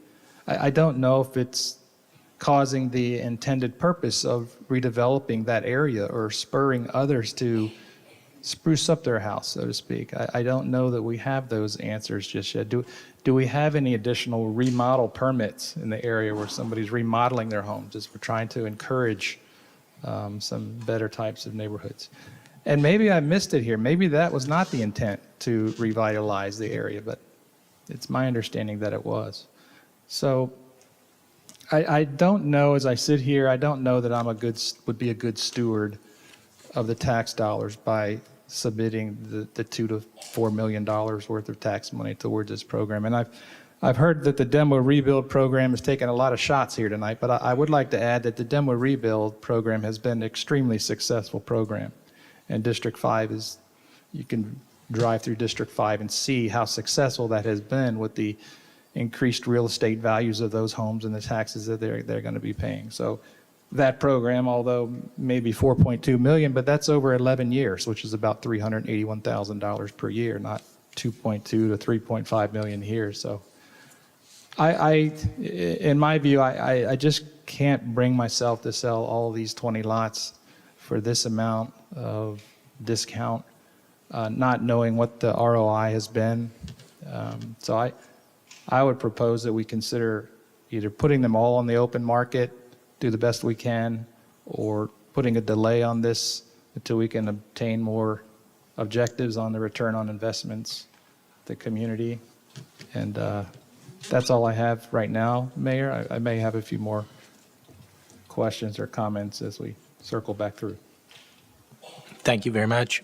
Councilwoman, go ahead, I'm sorry. So the Renaissance program, having started in Epps Field, is a good example of the return on investment.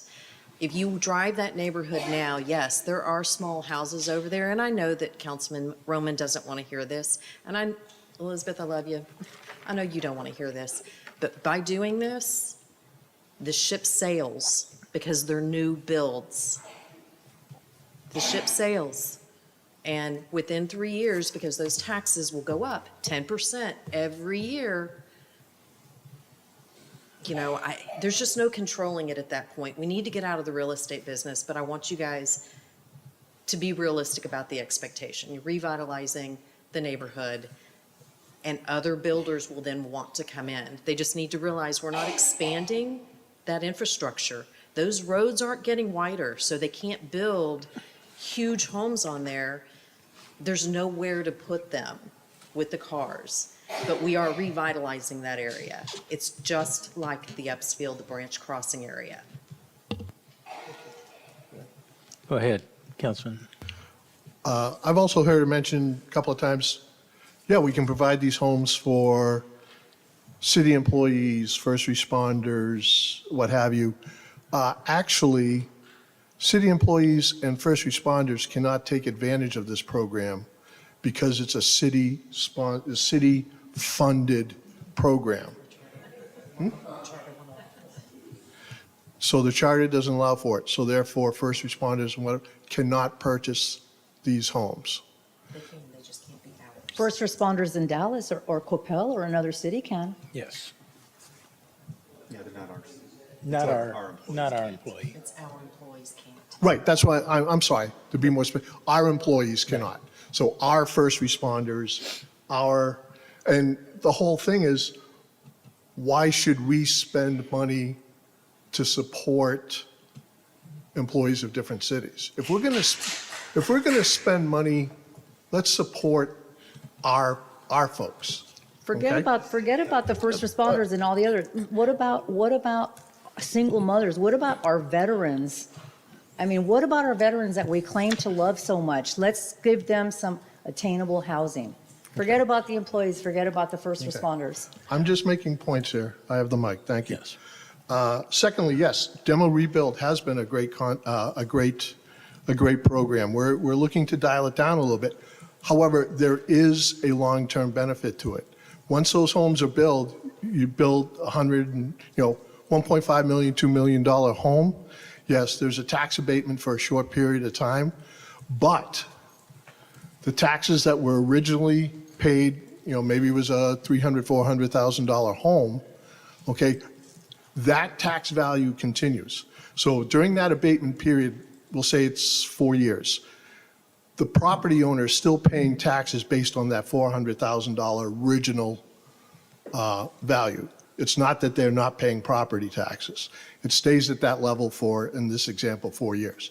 After that, they're paying property tax based on the new property value, $2 million, which is a huge jump, which over the course of just a couple of years, more than pays for what the expense was to draw the people there. Councilman Roman, I'm sorry. No, thank you. So first, there is sort of a workaround to be able to have a city staff member or somebody who works for the city to be able to do that, participate in this program. Secondly, I think that one of the things that I think we have to decide as city council members is sort of a rank of priorities and how we choose to acknowledge those priorities and the decisions that we're making. And I think, yeah, fiscal responsibility is something that's important to me. But above all, and one of the things that's absolutely most important is quality of life.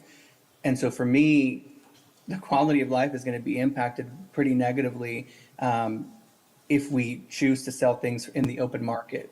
And so this is really the only way that I see to be able to preserve the quality of life while also preserving the integrity of the neighborhood where we're going to be redeveloping. I don't think we should have ever started doing anything like this. I think we really should have maybe done it in another way, but here we are now trying to solve a problem, and maybe neither option is the best option, but I know that at least this option comes with the benefit of providing an opportunity to people that wouldn't have otherwise have had it. Councilwoman? What's the workaround? I'm sorry? What's the workaround? Councilman Roman, Councilwoman Bennett asked, what's the workaround? Well, if you're not married, you could have your spouse or somebody else purchase it, or another family member. Mayor, Councilman Neal? would this be getting into the areas of the fair housing laws of who can buy and who can't buy property? I'm not a realtor. I don't really know, but it seems like some of that is leaning in that direction, which may not be appropriate. I'm not sure. I'm not a realtor either, and so I would either defer to the city attorney or to our councilman who is a realtor. Fair housing applies to discriminatory practices. Right, but it sounds like we're targeting certain kinds of buyers at the exclusion of potentially others. What do you mean?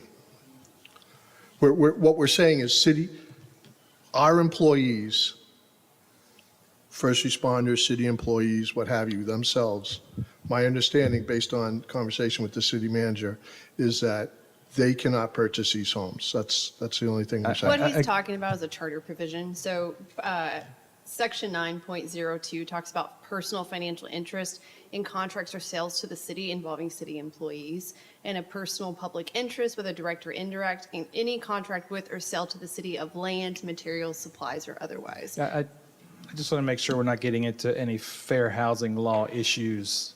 No, I think he was as we go discussing down about this. the charter provision. Okay.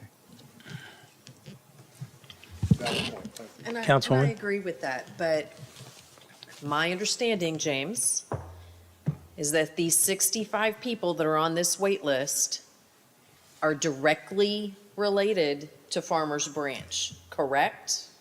Because we need to take care, if we're doing it, you take care of your own first. Yes, that is correct. So let me clarify about. But they're not employees of the city. Correct, but they're That's, not employees. make sure that that's known. But they're not employees. Correct, yes. I would also like to say that the 5 homeowners that purchased in Phase 1 either were second-generation Farmers Branch residents or had ties to the neighborhood, a teacher, volunteer. Yes. So council, I'm sorry. go ahead. I'm hoping that Councilman Roman, I'm not sure if you were finished with your comments, and I'm sorry if we stepped over any of your other comments that you wanted to make. No, I finished. Thank you.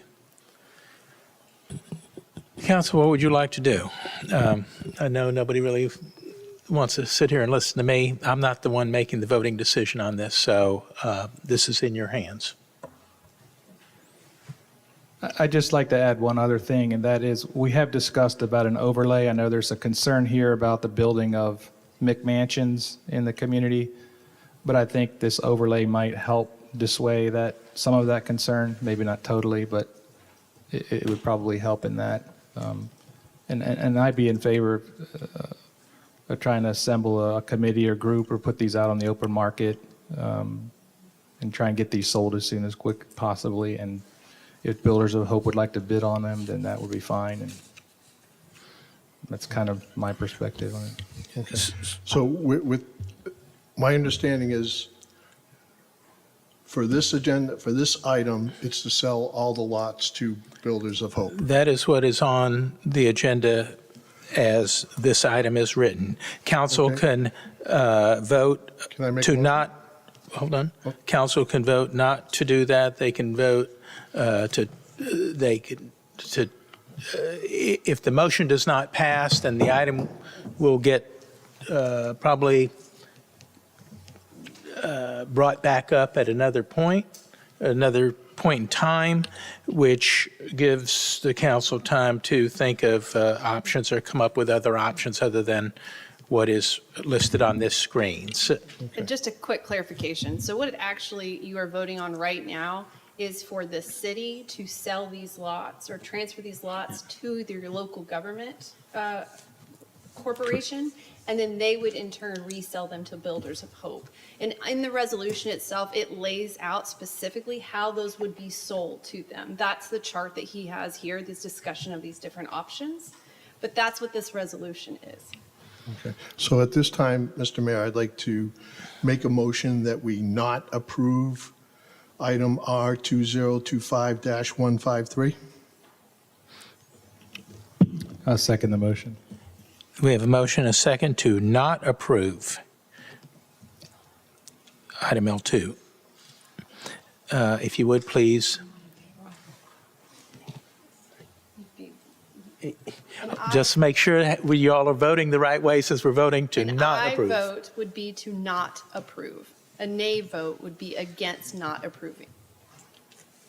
Repeat that. An aye vote would be to not approve the resolution.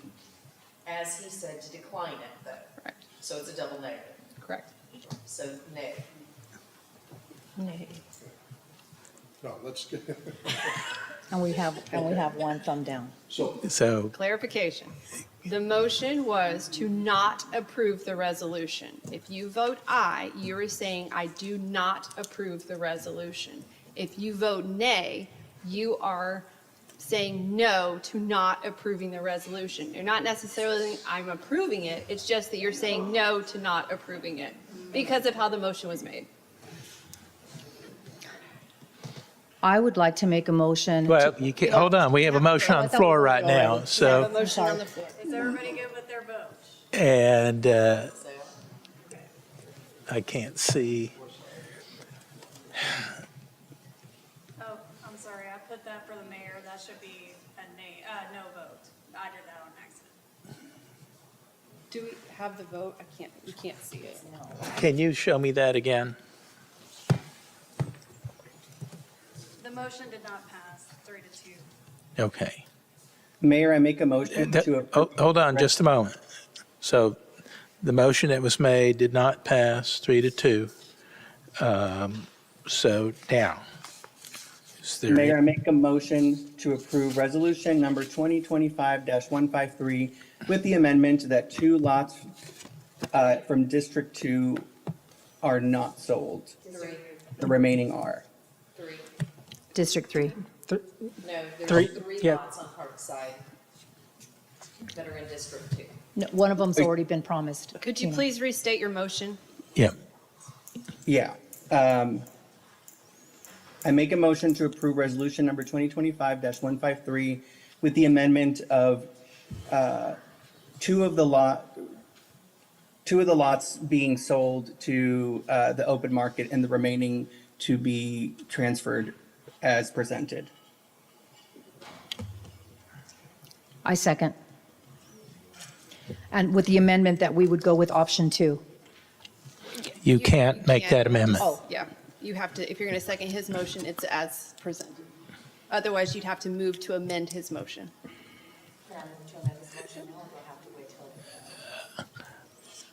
But he already amended it. Yeah. Option 2 or the option You- 1. Oh, I know.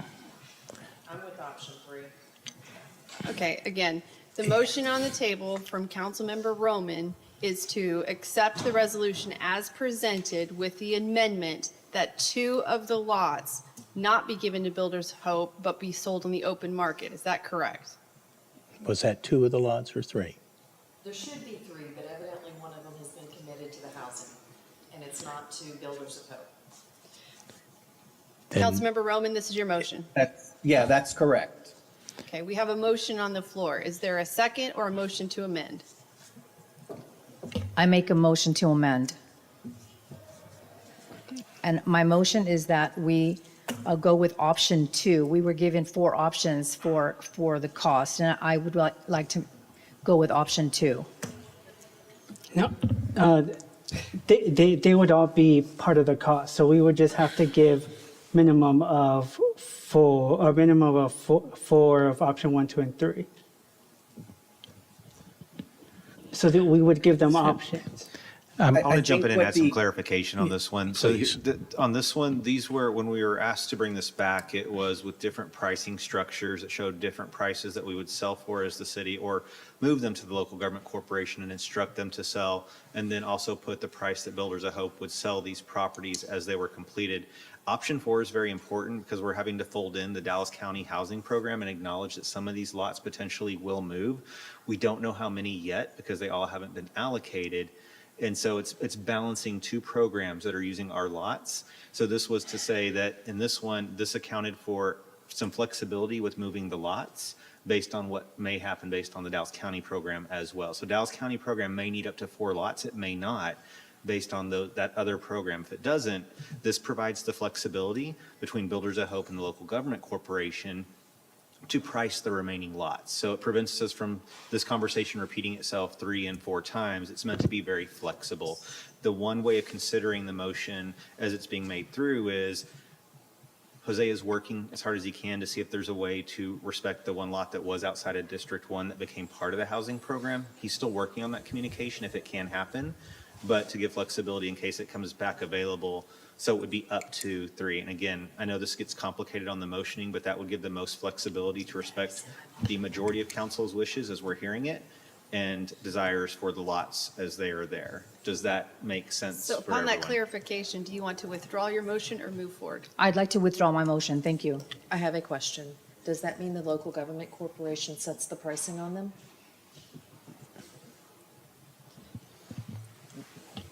So we currently have Councilmember Roman's motion on the table without a second since the motion to amend has been withdrawn.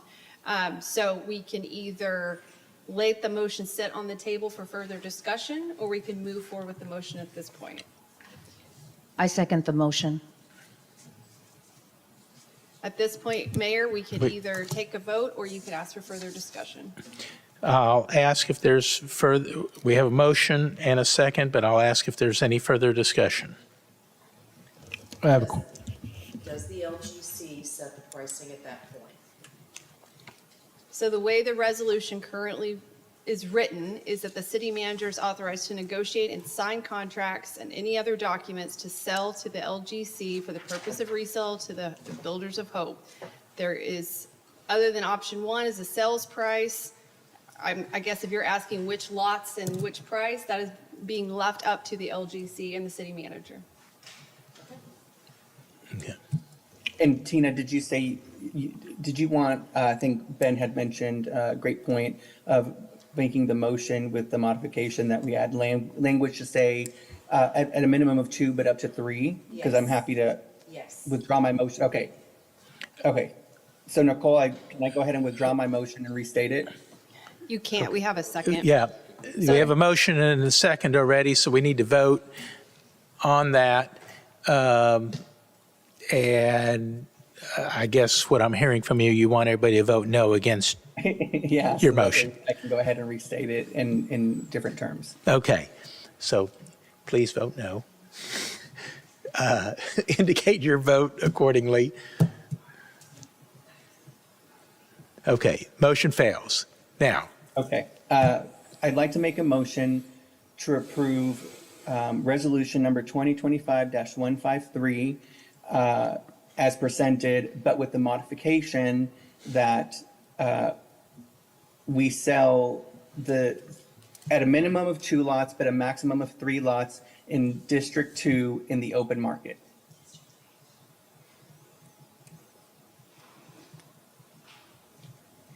I'll second. We have a motion and a second.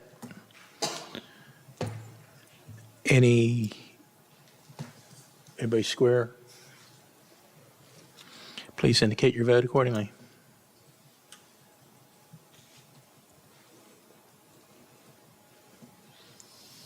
The motion passes. All righty. Did you want to just pause for a second or keep going?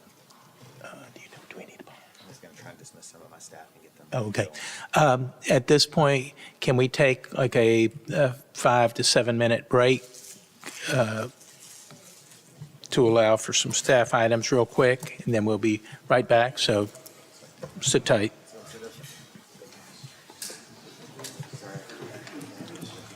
Just take a breather. I still don't know what we did.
Next item of business is L1, consider approving a motion to place a proposal to adopt a maximum property tax rate of 0.631795 cents on the city council agenda for September 16, 2025, and schedule a public hearing, on the property tax rate for September 16, 2025. Both meetings to be held at 6 p.m. at City of Farmers Branch City Hall Council Chambers, located at 13,000 William Dodson Parkway, Farmers Branch, Texas, and take appropriate action. Mayor and Council, Ben Williamson, City Manager, thank you for the opportunity to present on this item. So the maximum property tax rate, this is part of the process for the budget. This is not saying that the tax rate is going to be 0.61 or any other amount. The tax rate that's built into the proposed budget, the one that the council is considering, is the 0.5435. And so it's very, very important to remember that as you're looking at the budget. That is what is going to be built into it. That's all the expenditures, revenues, all balanced in a balanced budget. On this slide, you're going to see a whole bunch of different numbers. These come from pages 297 and 30 through 306 in the proposed budget. Very, very important when you look at this is these numbers. When you look at what they do, you're going to see voter approval rate. And so this is going to be these different rates pushed together and saying if that's going to be the no new revenue rate from the previous year plus 3.5%, such as Senate Bill 2. So it's saying, what is the voter approval rate? That is the rate at which we can't go above without the voters engaging. No new revenue rate is going to be the lower of the rates you see on this page. This is going to say this is the rate that would be needed if we were to raise no new revenue from the previous budget on property taxes alone. The budget has multiple revenue sources, multiple moving pieces. So when you start seeing all these and you start going, okay, what is happening on all these slides? We're saying these are the disclosure numbers we have to put there for the council to see, the public to see by state law. If you go to the proposed budget and look at pages 1 through 3, 1 and 2 will be the state disclosures that has all of this information. Page 3 will be where the city balances that information and shows what is actually happening to the budget. Because you'll see on page 1, it's going to say this city budget's going to raise $2,387,191 more dollars than it did last year. Page 3 is then going to take that and say, council, economic development incentives, demo rebuild, all these other programs, anything that's being contested with DCAD, you walk all that back out and the actual increase is much lower. And you start looking at those percentages and how they change. At the end of the day, the budget's going up by $472,631, basically 1% increase from last year when you start putting the pieces together. So once you take out the revenue that we don't get to see that goes right out the door, that is the budget moving. In addition to the budget increasing by that small amount, it is realizing every single priority the City of Council of Farmers Branch has said they would like to see. Talking to all of you all, putting all those in the budget, every priority the council has asked for is in this budget. When you start looking at the different rates that make up the budget, you're going to see the M&O rate, which is maintenance and operations. This is the day-to-day operations of the city. And INS, interest and sinking rate, this is going to be our debt service. Debt service hits around 10.8% of the tax rate. That is really low. You look at cities around you, most will not have a debt rate that's that small of a fraction of the overall tax rate for the city. Very important to say that because that shows we're well-funded, we're well-leveraged, we use our resources efficiently and effectively. So the tax rate overall, if you break down the pieces, we focus on operations, our debt rate is very low. Earlier today, there was a comment, and so I like to correct anytime I hear misinformation that's said on the record that said that fire and police were losing funding. That is not correct at all. When you look at the budget and look at how we're moving the budget to make it more transparent, you'll see that we're shifting costs that the departments cannot control to a non-departmental account. So when you start looking at the budget and how the pieces are put together, this is very, very important because there will be years when we say, hey, fire, police, parks, public works, pick one. We need you to reduce your budget. It's not by 5%, just pick a number. It's hard to do when a lot of what's in there they can't control. So what we did is we moved the variables they can't control and put those in non-departmental. So you're going to see vehicle maintenance, gas and diesel, facilities, electricity, fixed assets moving as well.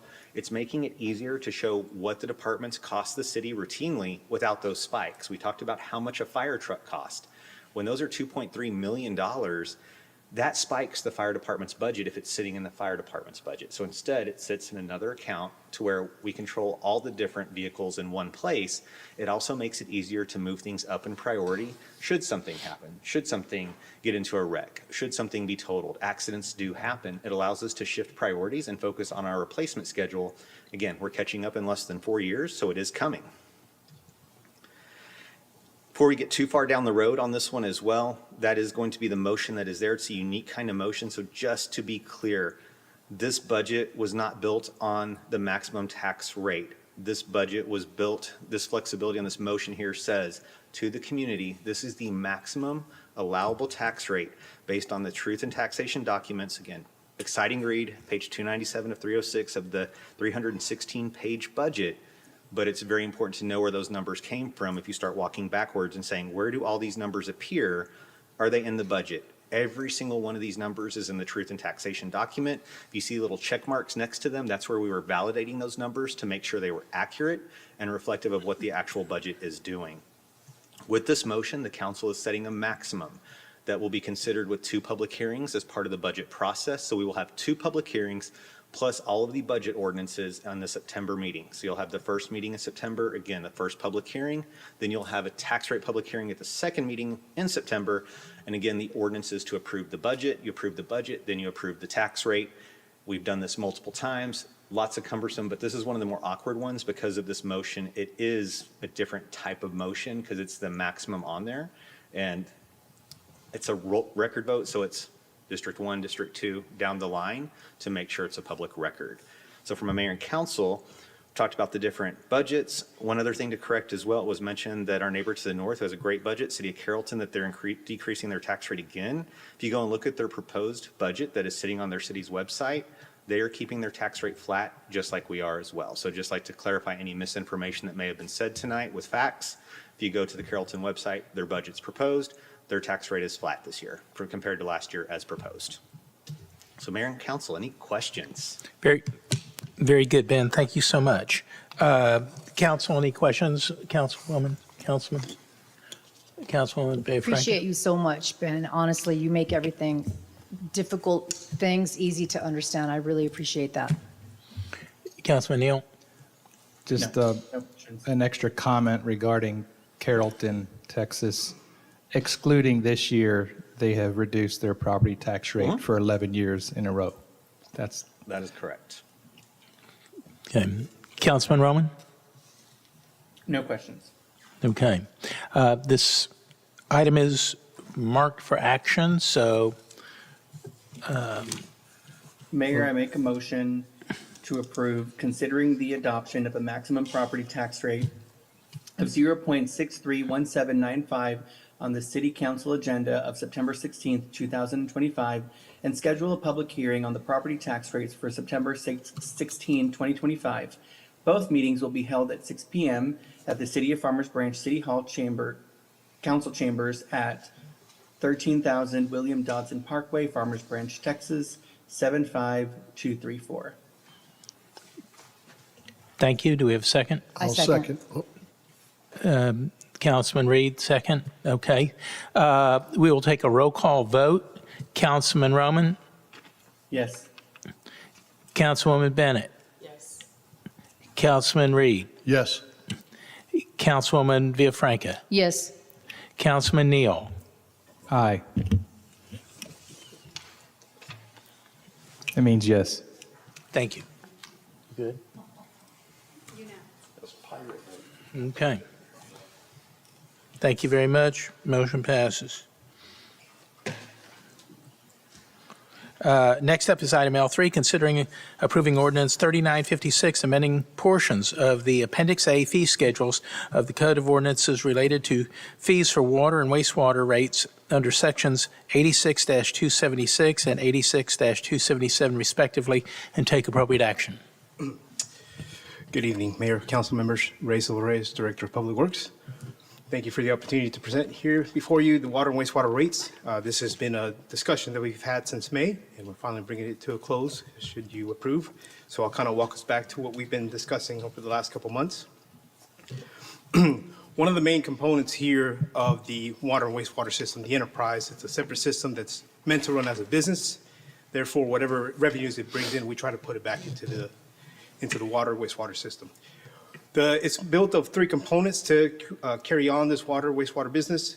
So one of those is being our wholesale costs for TRA, for wastewater treatment, and for potable water from DWU. Those contracts have been in place for the last 10 years with no raises to those, to absorb the wholesale costs, so it's just been absorbed by the city, as you can see here in the numbers before you. Another component of the business is the maintenance and operations of our utilities.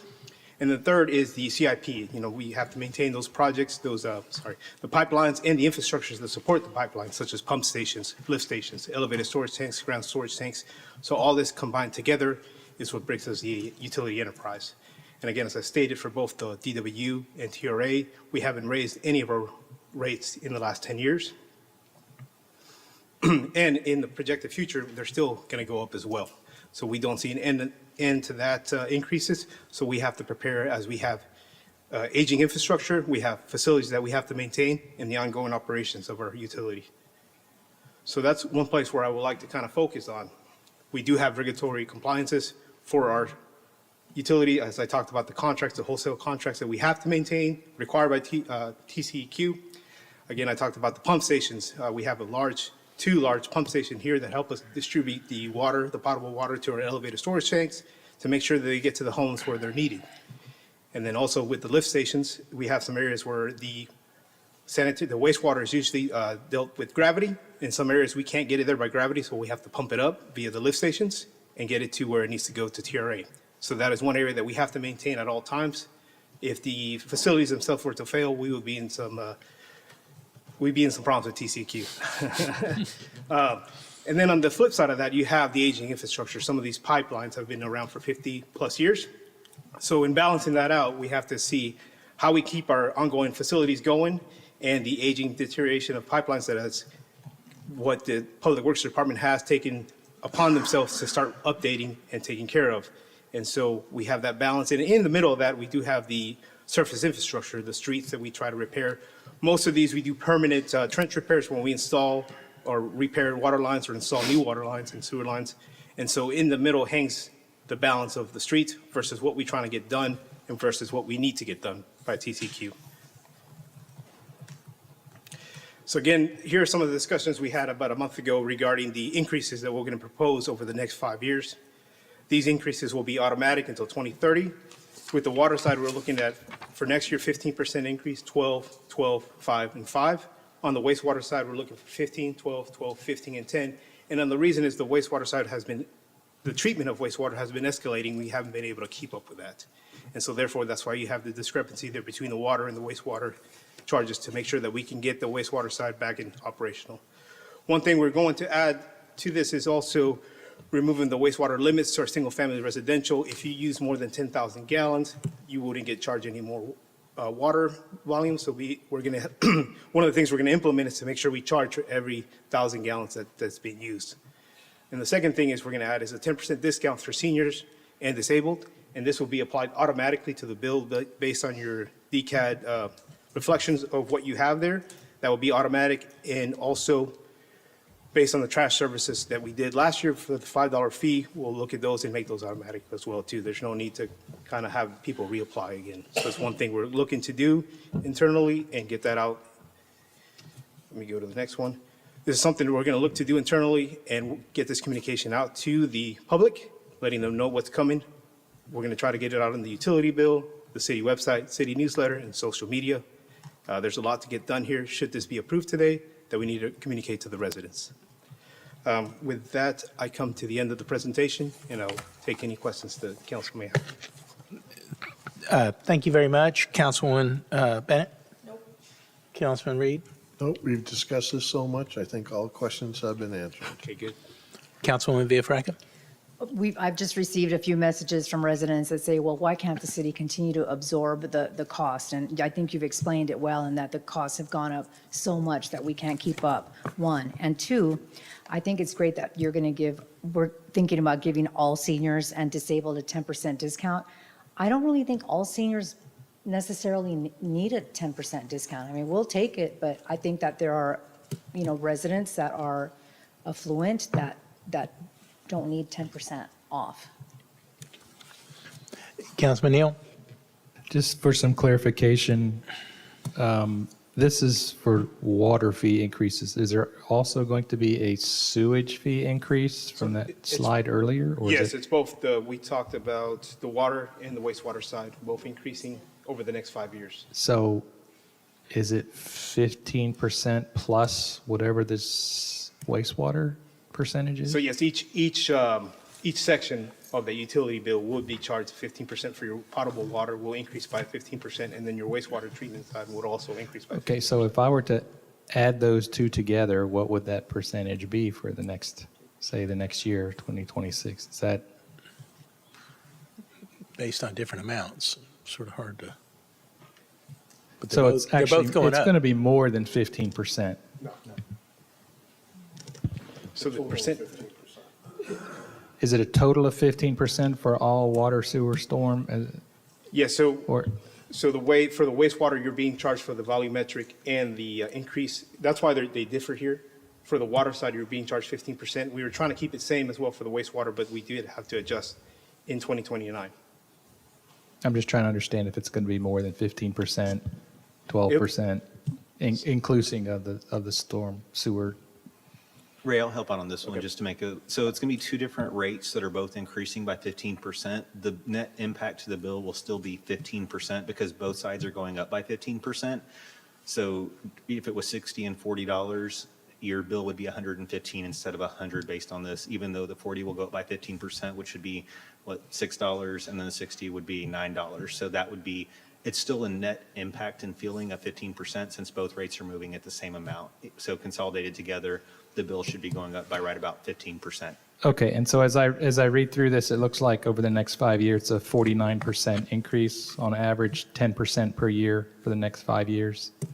If I do the simple math like that, More or is less, that? yes, sir. That's fair, okay. Can you tell me when will the residents see their first increase if this is approved? What So- month would they? This will be effective October 1st, and so by the time they do see the bill increase or impact will be in the November So bill. their November bill if this is, okay.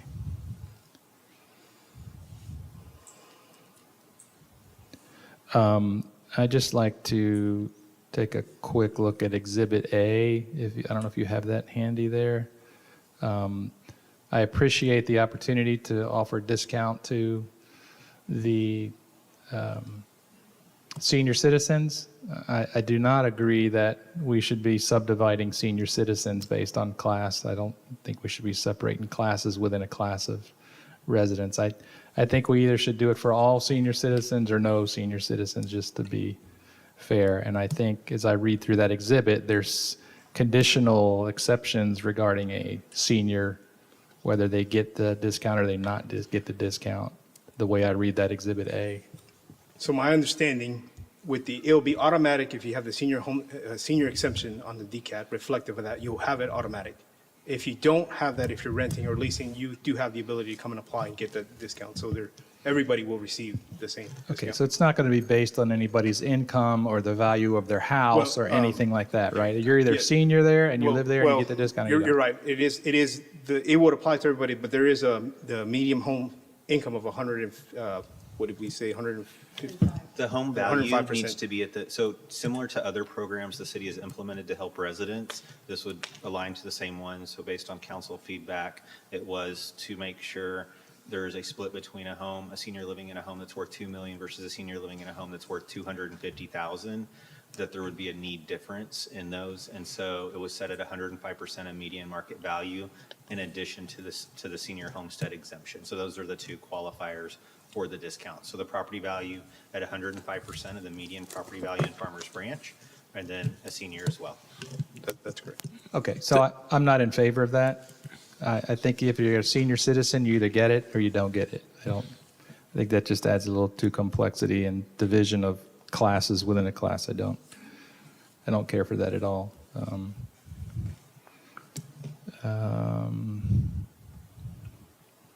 Yeah, so that's my comments and thoughts right now as it stands. Thanks. Councilman Roman? No questions, just happy that, Councilmember Reed said, we've talked about this at great length, so happy that we're sort of at the end of this discussion. But thank you for the presentation, and look forward to implementing this and moving past this difficult discussion. Thank you. I'm going to say I agree with Councilman Neal in that I don't think that we need to be further dividing based on income.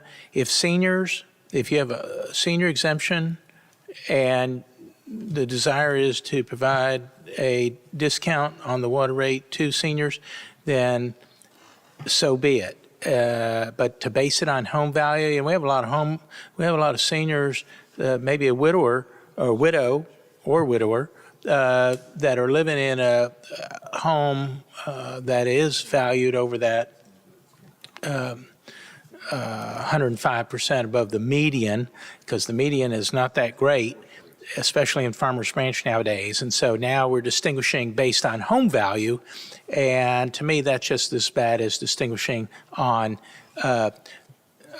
income. What are we going to look at next? Assets? I mean, that doesn't buy favor with me. I think it should be either all or none as it relates to that, but my opinion. I'd agree with that. Okay. So, I agree with you and Roger. thank you. Go ahead, sir.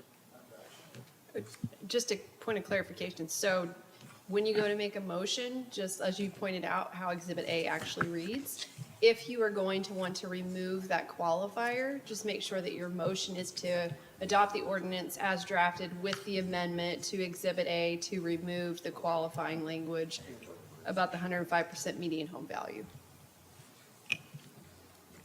Okay. All right. Any further discussion? This item is marked for action, so.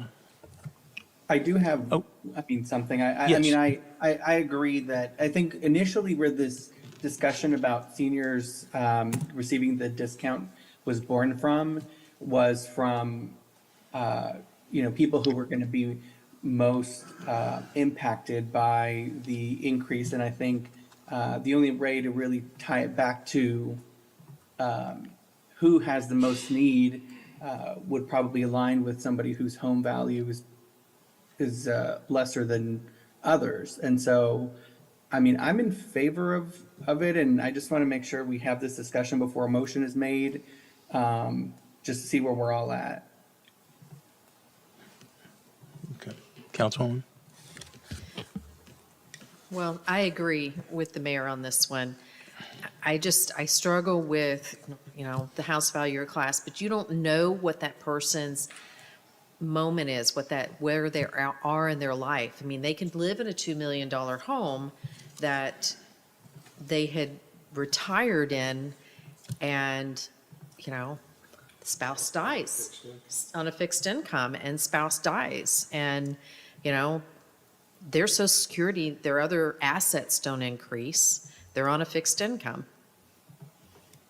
And, I hate to say, just because their fixed income is higher than somebody else's fixed income doesn't necessarily negate their need.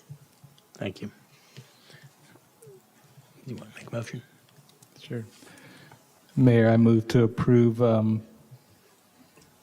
ordinance 3956 with the amendment to Exhibit A, removing the 105% median language. Mayor, I second. Thank you. We have a motion and a second. If you would, please indicate your vote.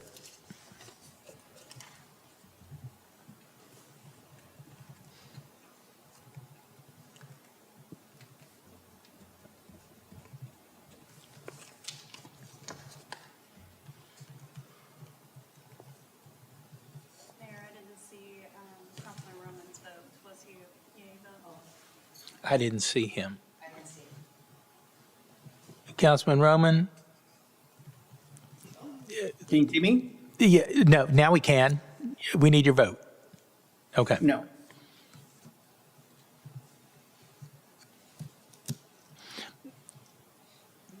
Motion passes. Thank you. Next up is item L4, consider an appointment to the Planning and Zoning Commission to fill a vacancy and take appropriate action.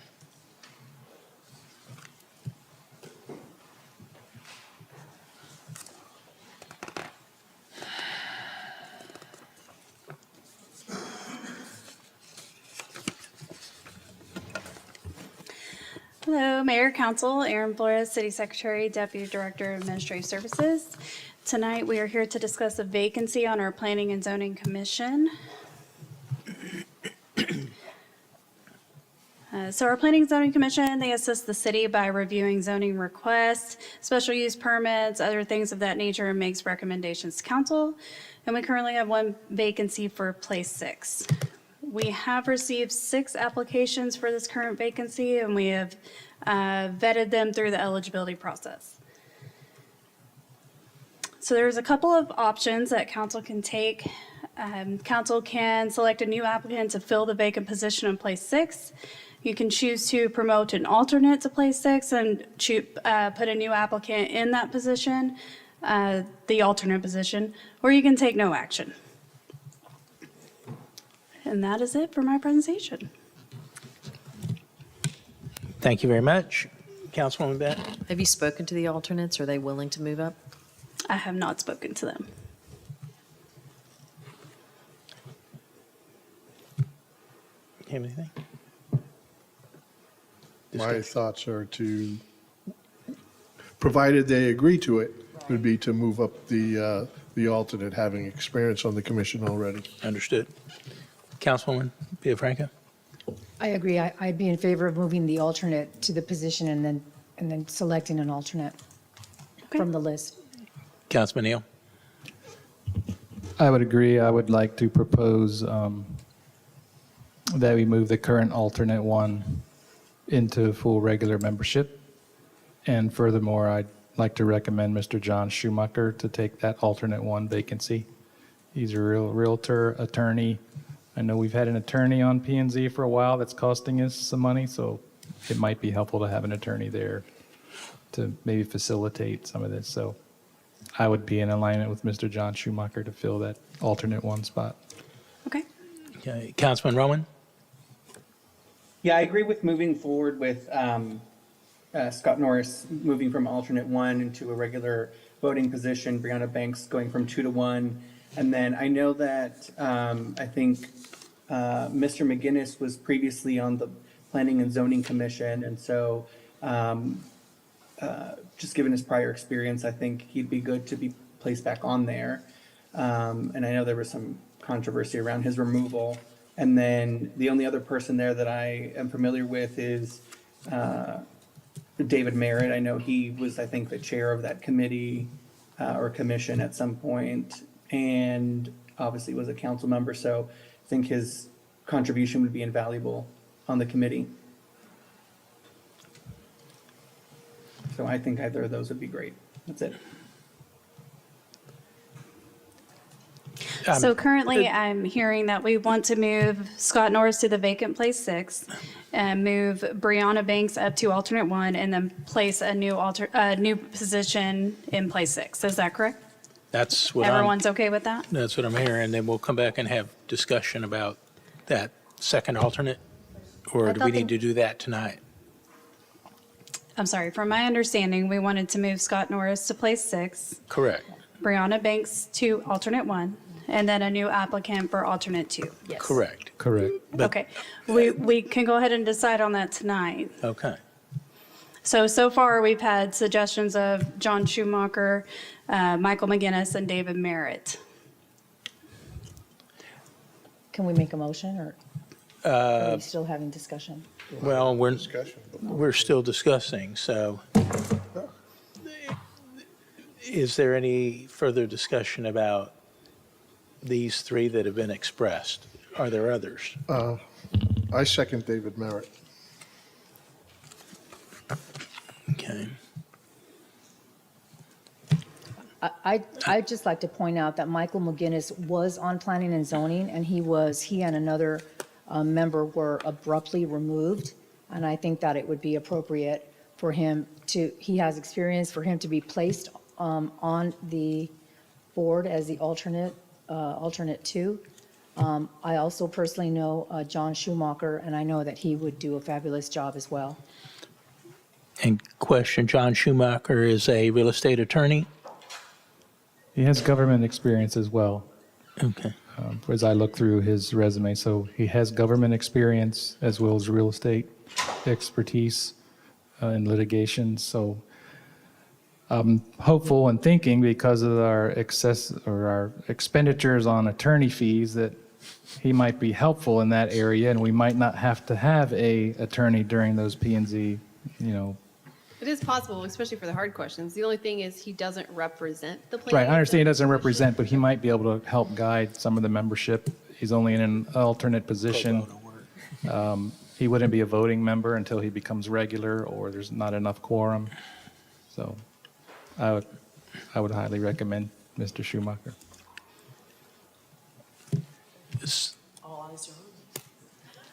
So, Councilman Roman, we haven't heard from you. Any thoughts? Here's the first vote. Or, well, about this? Okay. Does somebody want to make a motion? You want to make a motion? I'll do it. I'll flip the. And I, Yeah, I'm fine with him as well.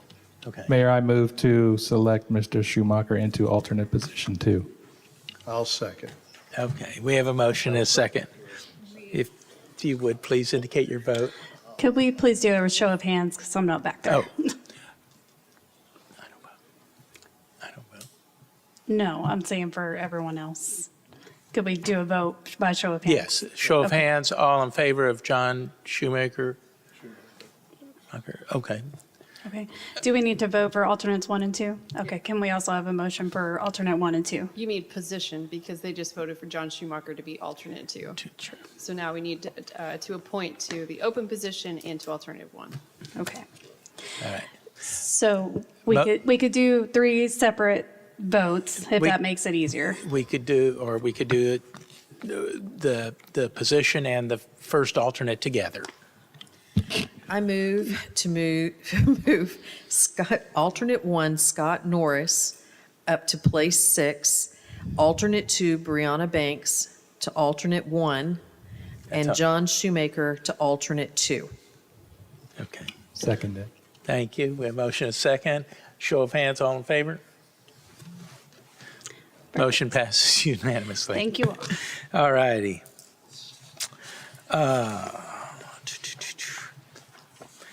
Okay, that concludes the regular agenda portion of our meeting this evening. We did not finish with study session, so we are going to resume that right here before we go back to resume executive session.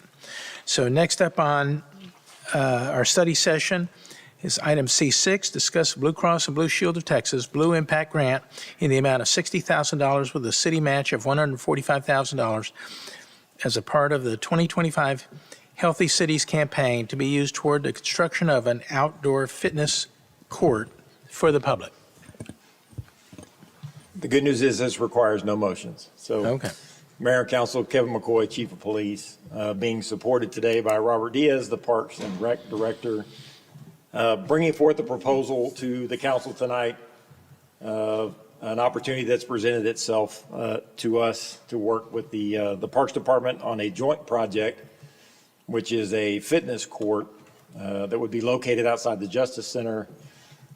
This is made possible through a grant from Blue Cross Blue Shield of Texas called the 2025 Healthy Cities Campaign. And the funds that they would give to us if we choose to pursue that would support the construction of the fitness facility. And I'll show you a picture in just a second of what it would look like. The grant amount is $60,000. The cost to the city would be up to $145,000 depending. We don't have the exact cost yet because we haven't decided whether or not your direction is to pursue it. We would start getting some firm numbers if we decide to move forward with the program. So the proposal would be to put the park at the entrance to the Justice Center, and you can see on the picture some of the areas that we're looking at. And why do it is the question. And it's an opportunity for a few things. Obviously, fitness being the biggest one. It's a community engagement opportunity.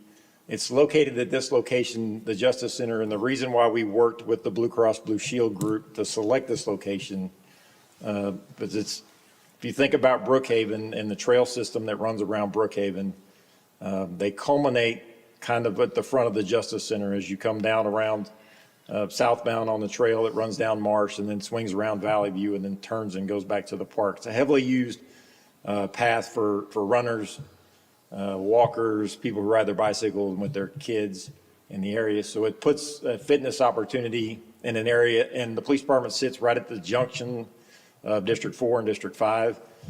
Technically, physically in District 4, but the back wall at Brookhaven is District 5. And there's not a lot of parks amenities in that area. So this brings a park to the city that's partially funded through a grant, puts it at the Justice Center, which allows us as the police department to use it as an engagement tool for the community. Some benefits with the location that we're currently recommending, already at the Justice Center, already an area that exists that's blocked off on most sides with an entrance to the area. It's lit already. It already has camera coverage in that area, so security and safety is already taken care of. There's parking in front of the Justice Center that would allow the public to access it, so we wouldn't have to deal with those issues either. What would we do there? All kinds of things that are potentially there. We could lead officer workouts. We would use it for youth engagement, incorporating it into some of our community activities that we already are doing, like Citizens Police Academy, the women's self-defense classes, where we can kind of use an inside-outside. But mostly it gives the opportunity for the public to interact more closely with the police department at the Justice Center and makes that space more usable. All of you have been by the Justice Center. We have a lot of space in the front of the Justice Center, but it doesn't get used for anything. It's mostly just there. It's visual and it looks good, but we don't really use it for anything. This would give us an opportunity to optimize the space for the benefit of the community, for the benefit of the city. So that's what we're proposing that we go forward with. This is what the court would look like. It's outdoor fitness activity. Most of it's fixed, doesn't really move. It's step blocks and things. There are some pieces of the equipment that do move that will allow you to do outdoor fitness.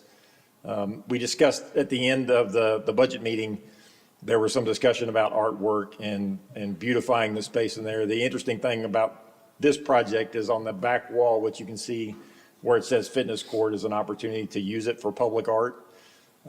They can brand it, we can brand it, we can get an artist to put something on it, it can be a community event.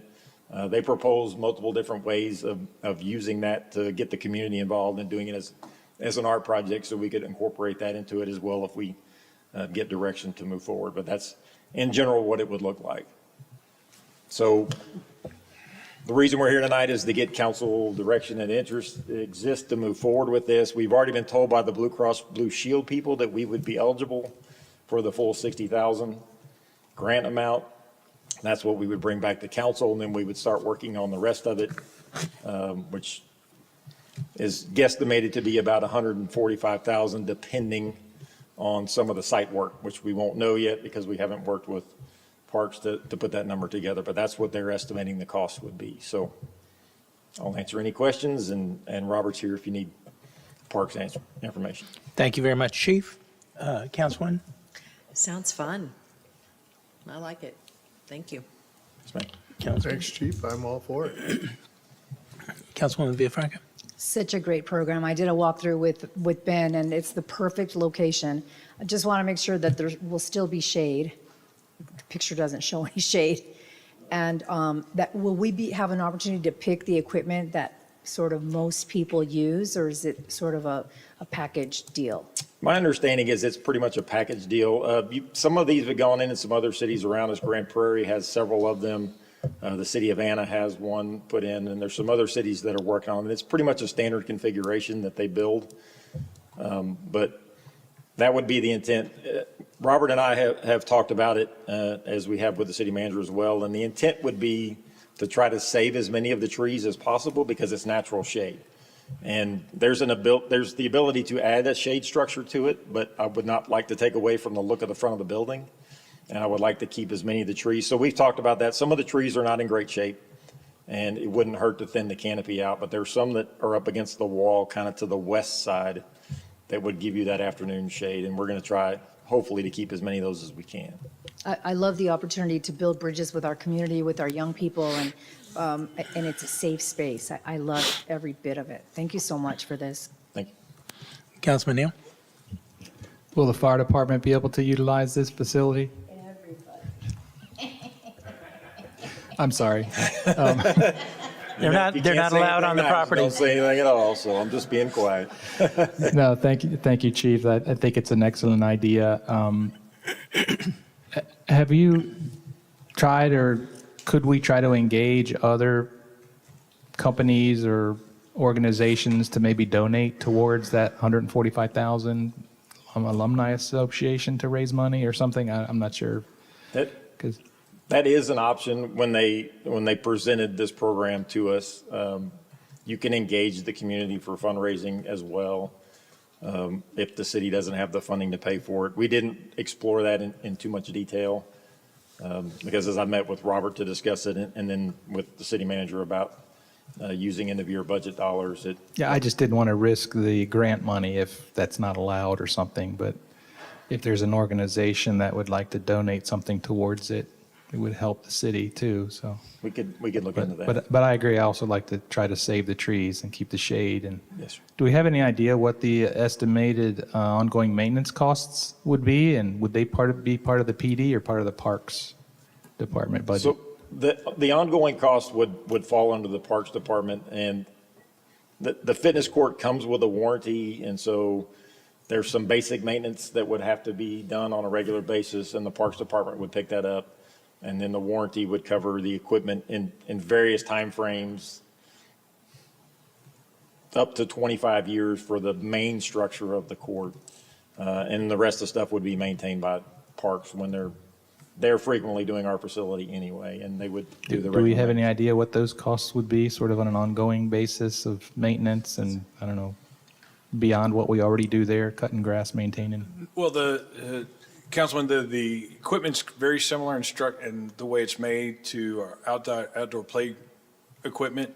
Same type of manufacturer. I think and so it's made to be outside, and we have certified playground safety inspectors, and we would just make this part of that round when they're doing all their playground checks. And it's the same type of fasteners and types of posts and things like that. It's a pretty simple structure, so it's going to have minimal maintenance unless we get, something like vandalism or something like that. But hopefully being at PD, we should have very limited vandalism, so I think we'll be in pretty good shape. Thank you very much. That's all I have, Mayor. Excuse me. Thank you. Councilman Roman? Oh, I'm supportive of it. I mean, we are, after all, a city in a park, so happy to support it. Very good. We've got direction to proceed. I've got one I So need. you got what you need. Thank you, Council. Thank you. Next up is item C7, discuss appointees and topics of discussion for the Charter Review Committee.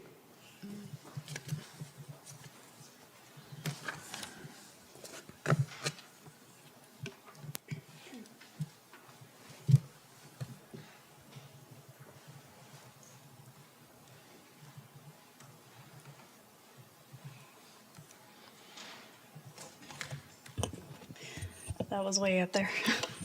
Back again, Erin Flores, City Secretary, Deputy Director of Administrative Services. We are back discussing the Charter Review Committee. So we discussed this at our last council meeting, and you all wish to add some further appointees. So staff has gathered all of those names and compiled them in a list here. There are 22 listed here. We did get one additional name after the packet was already created, so we have 23 in total, with the addition of District 5's Michael Rogan. And I will go ahead and open up for discussion if you guys would like to discuss. If council is okay with the appointees that are listed here, we can move forward and we can start the eligibility process and get the orientation scheduled. Or if you guys would like to discuss more, that's totally fine as well. Aaron, thank you very much. I think that we need to have a discussion here because the last I recall from our meeting, everybody was to nominate 3. Well, that would be 18. And so I'm not sure that it would be wise at this time to approve this list where some members have only submitted 3, where other members may have submitted 4 or 5. So if we're deviating from the agreed 3 each, then so be it. Everybody needs to be able to appoint more individuals, or my recommendation would be, if we're going to adhere to what we had said before, that those who nominated more than 3 pare down their own list, because I don't, for example, I don't feel comfortable in telling another council representative, I'm not going to appoint so-and-so, somebody that you nominated. That should be, I believe, up to the person who nominated him to narrow their list down to 3. Or, again, if we want to go another way and everybody has to go out and find 2 more people, then we're going to be at 30. This is at the will of the council, so if you all would like to limit it to 3, that is okay. If not, we're okay with having more. So, Looking, oh, No, I'm sorry. Oh, I was going to, well, I was going to start with Councilwoman. Okay. Thank you. Just looking at the list, I think, especially with your most recent addition, Mayor, everyone has nominated at least 3. They might, District 1 only has 2 people, but Councilman Roman has nominated more than 3 people. So I think everyone has nominated 3, a minimum of 3. So I have the list of names here. Could we move Councilman Roman over a little? Well, I think the question is, if somebody only nominated 3, somebody else nominated 4 or 5, should everybody nominate the same amount of people? That's where I'm at. Understood. I was just commenting on the fact that you said some people hadn't nominated 3. No, I think everybody nominated 3. Agreed. They didn't have to be all in their district.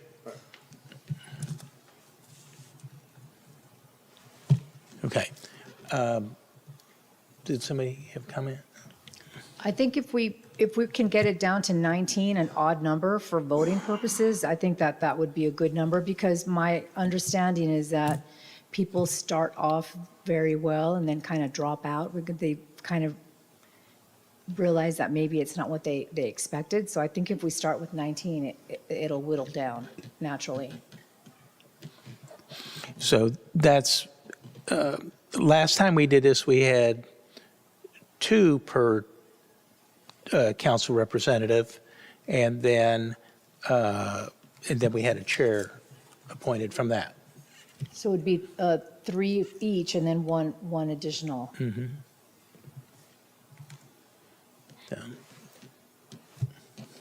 I'm looking at, so I feel like even if because I'm looking at how many everybody has done. So Roger, you're at 4. I did 4, yeah. Yeah, I'm at 4, Omar's at 4. I'm at 3.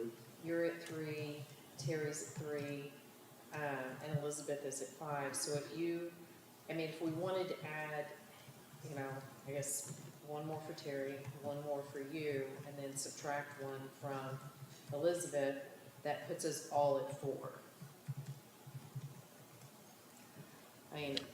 And then there's going to be attrition, a Yeah, substantial that's what I amount was of gonna attrition. say. There's going to be attrition.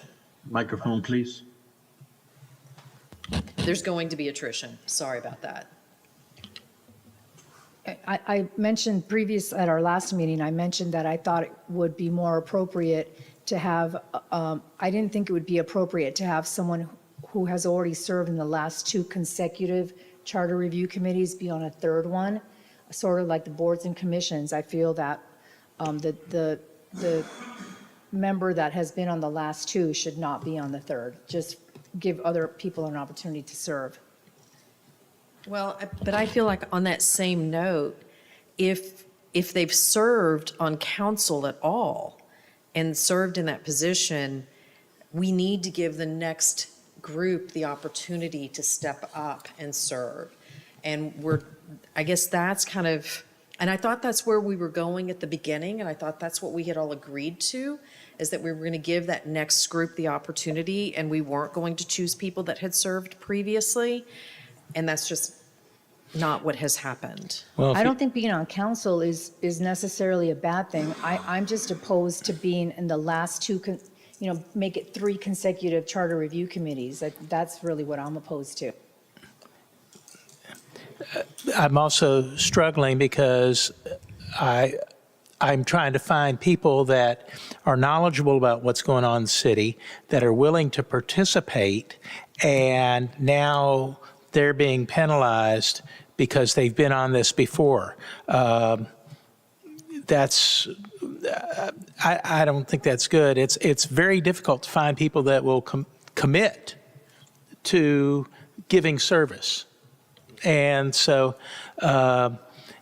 if you were to do that, I'd take everybody off that has served, which includes Dingman and Rentana, if you want to be that way about it. But I think we're doing a disservice because they bring experience to the group who may not know anything.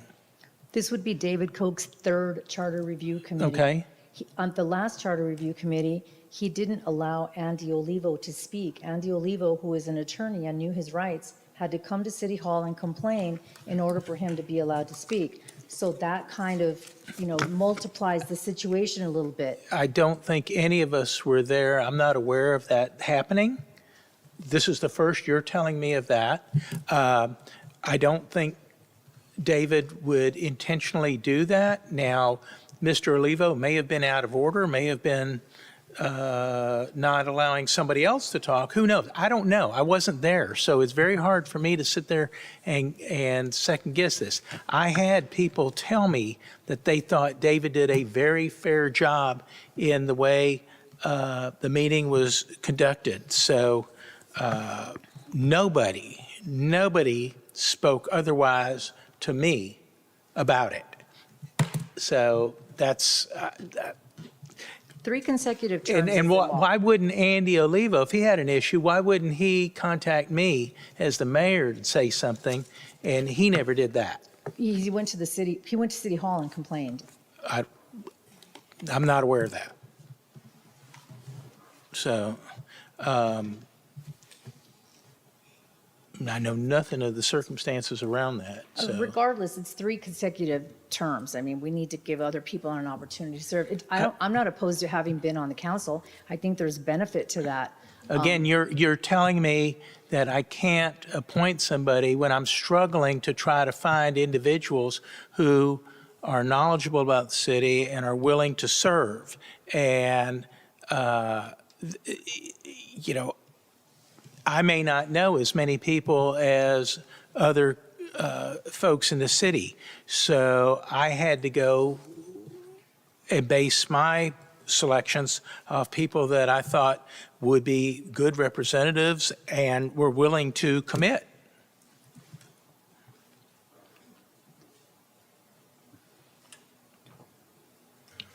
My opinion is, I think what we have, 23, 24, is a little unwieldy. Go back to 3 people per council member. And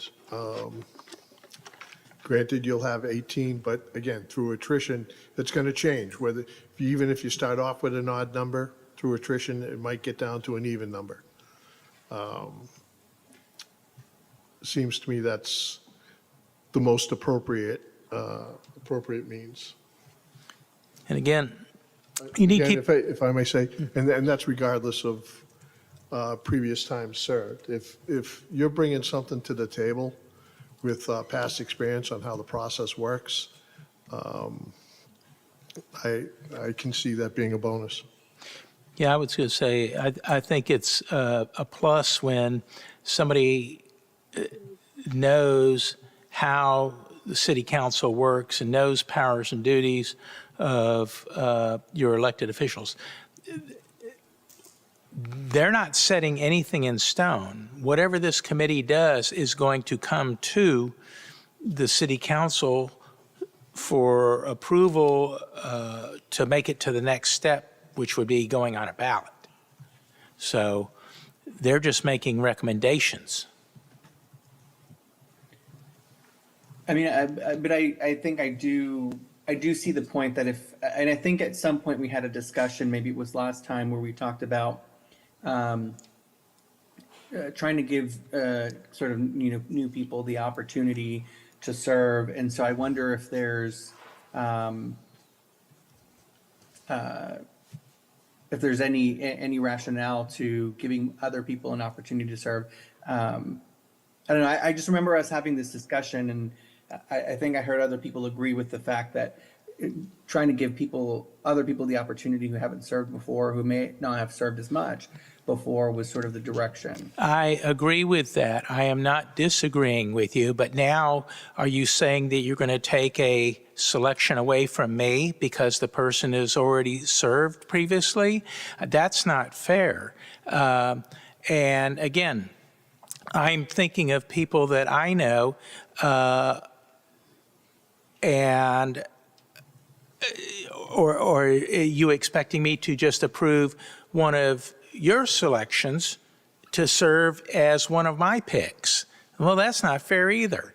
I recommended 3 individuals that I thought would serve the committee well. Those were my picks. Were your 3 into 3 different districts? I don't, No, looking at this list. two were in District 5. Okay. I see that. I'm looking at the, on the website. So, and again, this discussion should not be about my selections. No, I just, my question on that, this is my thought process, was if we go back to 3 each in our own district, but that would mean for yours, it would need to be 3 different districts for it to be fair. But then I would have to ask, do you have somebody in a different district? Do you have somebody in 1, 2, or 3? Preferably 1. Well, again, by the same Councilman Roman he's chosen more than, some of his choices are outside his district.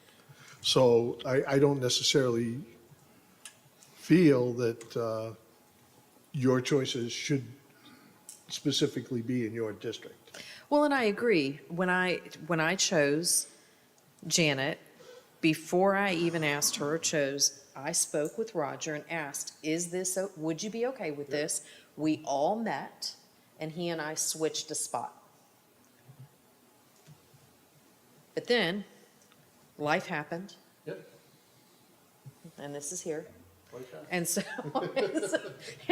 so my question is, if we're paring it down, and we go back to 3 and 3 in our district, does Mayor Lynn have a 3rd in a different district?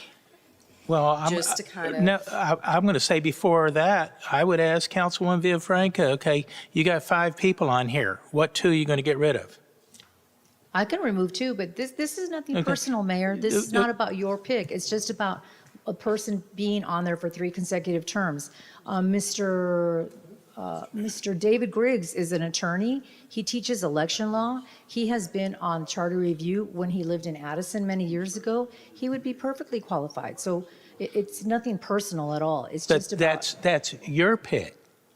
So now are you expecting me to nominate him instead of one of my own picks? Or you can pick someone else. I just don't think it's appropriate for someone to be on there for 3 Well, consecutive. that Even was- the mayor, even the mayor can only be on 2 terms. Even city council can only be on 2 terms. Okay, I didn't think that the rules stated any previous service. That's not what we were. So I think I just want to do a quick reminder here, I think it's a good time, about what the charter actually says for your charter review committee. It's that the committee shall consist of at least 13 members with at least 2 members appointed from each council district and up to at least 2 members nominated by the mayor. So just keep that in mind. Say the last sentence. And at least 2 members nominated by the mayor. So those are all minimums, right? But those are minimums. Yeah, Those are minimum- at Minimum least. of That's not a 13, max. minimum of a 2, Correct. and it doesn't At have a least- maximum. Maybe that's something we put in the charter, huh? Right. That Put would it on be- the topics yeah. list. There you go. And I will just add, I mean, I initially, we all walked into this understanding that there was going to be 2 appointees from each district. So I found my 2, I put them on there, and then at some point, I think somebody had 3, and then we were like, oh, well, you know, it's only a minimum, not really a maximum, so we can add more. And then I think someone said, I think I want to add another one when they already had 3. And then I was like, oh, so I guess we're going for 4. So then right there in the meeting, I had 2 other individuals who had asked to be on there, but were not in my district. And so then that's what happened. So I think we just need to be really clear on what the expectations are, because I'm just trying to follow along in the directions of what everybody's saying. And it sounds like some people think it's 3, some people think it's 2 within your district, some people think it's 5, some people think it's 4. So I think we just maybe need to start there. So it sounds like the majority of council is in favor of 3. Is that right? That's I what would we think had so. decided once It would- before. It would seem that each of us get to choose 3 people irrespective of their district. Correct. So would council And- be okay if for now, if you all review your choices and give us your top 3, if you have more than 3, and then we'll come back and revisit? That is what I suggested, because I don't feel that I should be deciding who Councilwoman Villafranca puts on this committee. She can pick any 3, but that's where we were. We were at 3. So do we have a deadline? Does this have to be decided tonight? No, it doesn't. So, because, I've nominated more than 3 people, I'd like an opportunity to talk to the couple that I'm going to have to leave, because, I've already tried to convince them to join this. Now I got to go back and with mud on my face and say, hey, would you mind stepping down or stepping aside? And I think the other council members would maybe want to do the same kind of thing, and we can come back and just choose each 3 people. That would be And my thing. honestly, I'm good with the list the way it is. Again, there's going to be attrition.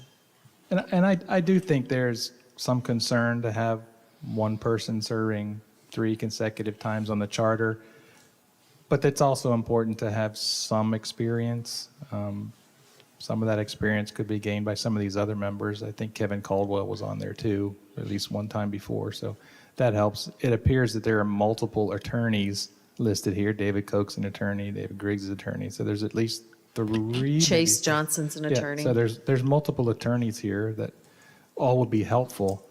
So I don't know if that's really helping or not, but I think we should just choose our 3, let you know who those 3 are, and move forward from there. Or another compromise would just be to leave everyone on this list, including David Koch, who will have been on for 3 consecutive terms, and then people will leave through attrition. They really will. That's a good compromise. If we want to go with the list as is, we could definitely do that as well.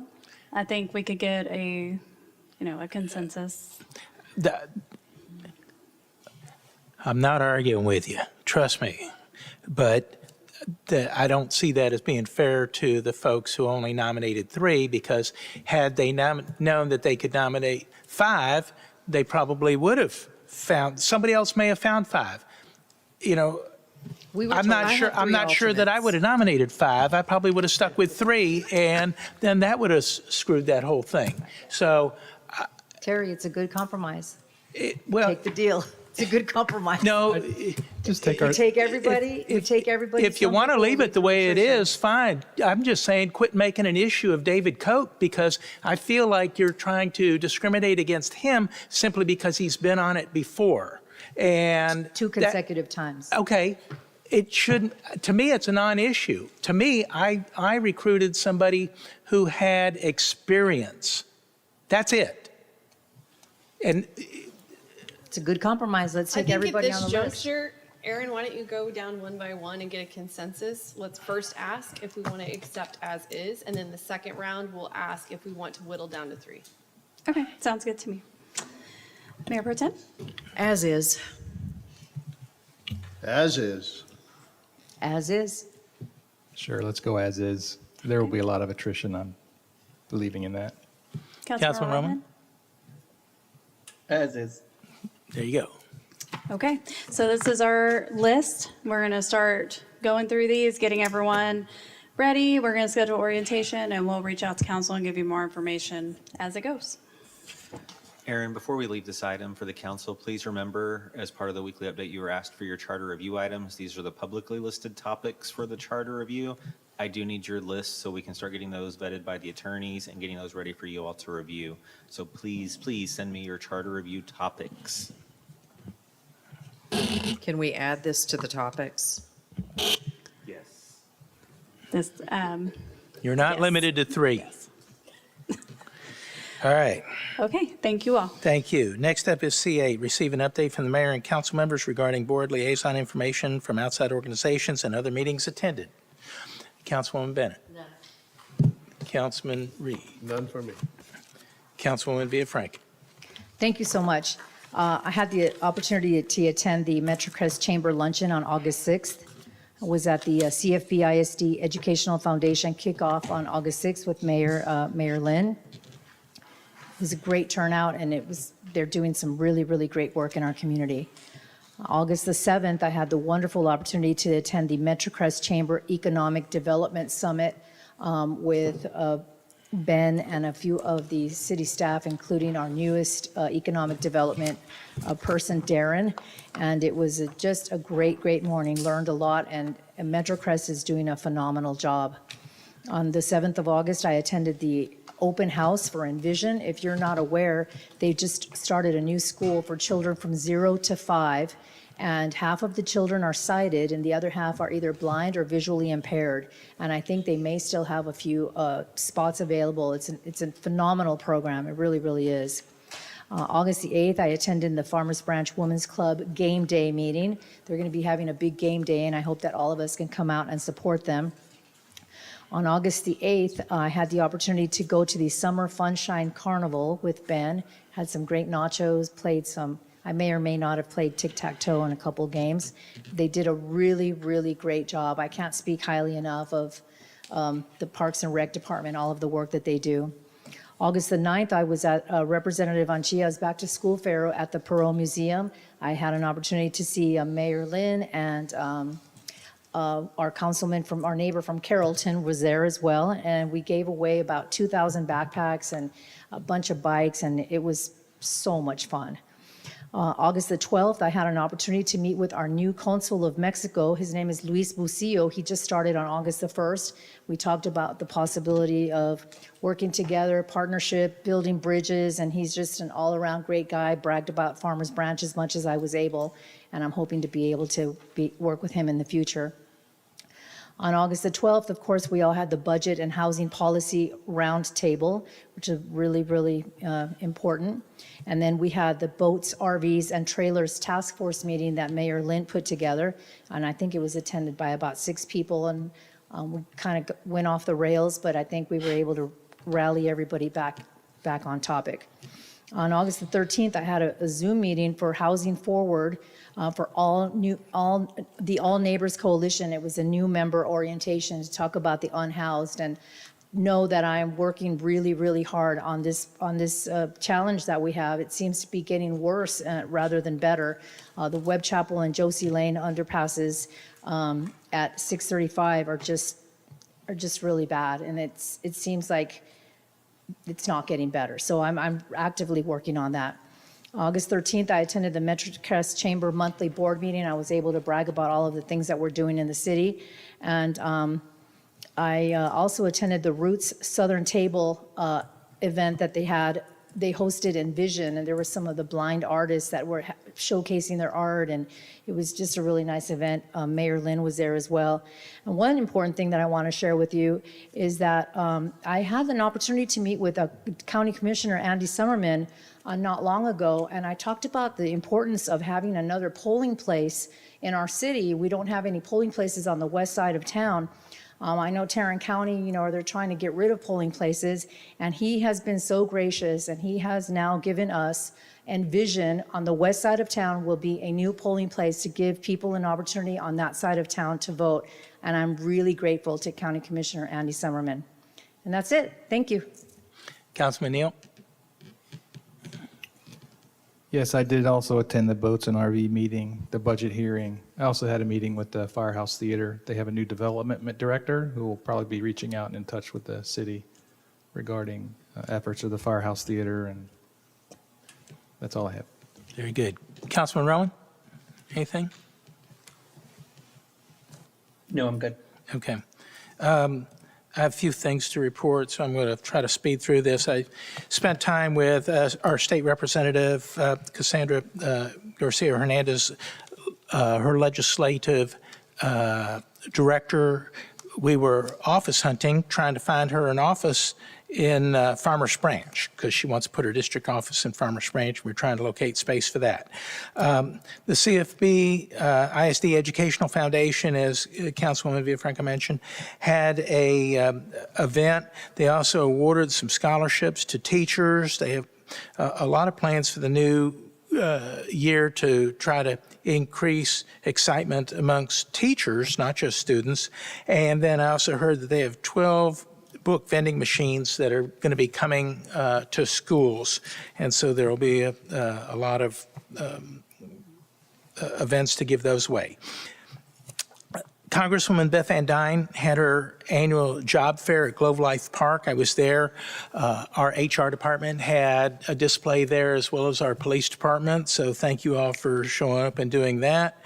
The Regional Transportation Coalition obviously had their monthly meeting. Transportation issues continue to be one of the most dominant topics, and Transportation 2.0 is I think one of the biggest items of focus, and if you all haven't read that study, you need to do that, because this is going to become more and more important to our area. I did speak at the CFB ISD school board meeting in August, and I went off and left my poster in the car tonight, but I gave an update on some items that are happening in the city, and then I showed a poster which emphasized slowing down in school zones, no talking, no texting, very important. Representative Anchia had his back-to-school fair at the Perot Museum, as Councilwoman mentioned, and very, very well attended. It was a lot of fun to be there for that and just meet kids not only from Dallas, but other school districts as well, including Carrollton Farmers Branch. The Korean American Coalition had their annual get-together. Sort of sad in that I remember when I first went to that back in 2016 as a council person, there were probably 400 or 500 people in the room, lots of veterans. There were 2 veterans of the Korean American War that were there. One was 97, the other was 94 and a half, I believe. They're leaving us quickly. There were other mayors from other cities there, and Commissioner Summerman was there also. It was a very, very nice event. Metroplex mayors had their monthly meeting. We had the CEO of DFW Airport came and talked about construction and everything going on at the airport and the impact on the region that the airport is having. Also talked about new carriers that may be coming to the airport. The North Texas Commercial Realtors Association had an event at Brookhaven Country Club where they had Chad West who's a Dallas City Councilman, and then another individual sort of put on a debate, if you will, regarding destination gaming. And obviously, this is something that's got to be decided by the legislature and the voters, but it's always good to learn information and to find out what people are thinking and why they're on whichever side of the argument that they are on. I am part of the North Texas Commission's Destination Gaming Committee, and so this was just really interesting to hear others talking about this, especially from a commercial real estate standpoint, and what that would mean to communities that end up landing a casino. Of course, we had a task force meeting for the boats, campers, RV, and trailers. And yes, it was sort of off the rails. Everybody was every place on it. Everybody had an opinion. So I will do my best to rein people in for our next meeting, which is going to be on August 28th. Gave away school supplies at Dave Blair Elementary School, and that was a lot of fun working with their teachers there. Roots hosted, as was mentioned earlier, a art exhibit that was put on by Envision employees who happen to be blind or visually impaired, but are artists. And so that is a big deal for them. If you're interested in seeing their art, you can always go to Envision. They have a exhibit inside Envision that is actually on loan from the Smithsonian. So definitely worth seeing. MetroCrest Chamber of Commerce put on a Manufacturing and Distribution Association meeting. And this is something that Michael Gallups worked on when he was with the Garland or Rowlett Chamber, and is trying to resurrect it over here for the MetroCrest cities. And so there were a number of companies that were there to talk about their manufacturing capabilities and their needs, skilled labor, skilled workforce, and being able to have workforce housing, very important. So it goes beyond just what they're doing inside their doors. City manager and I attended a DART meeting last week with representatives from all of the member cities. And we were discussing realignment. And let me be a little more specific. Right now, we share a representative seat with Plano. There's been talk of some cities realigning, and maybe, for example, Farmers Branch might realign with Carrollton. We're both on the green line. We're next door neighbors. It makes a little more sense compared to Plano.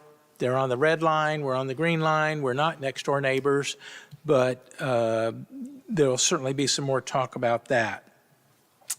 Linebarger, who handles our delinquent tax collection, is that right?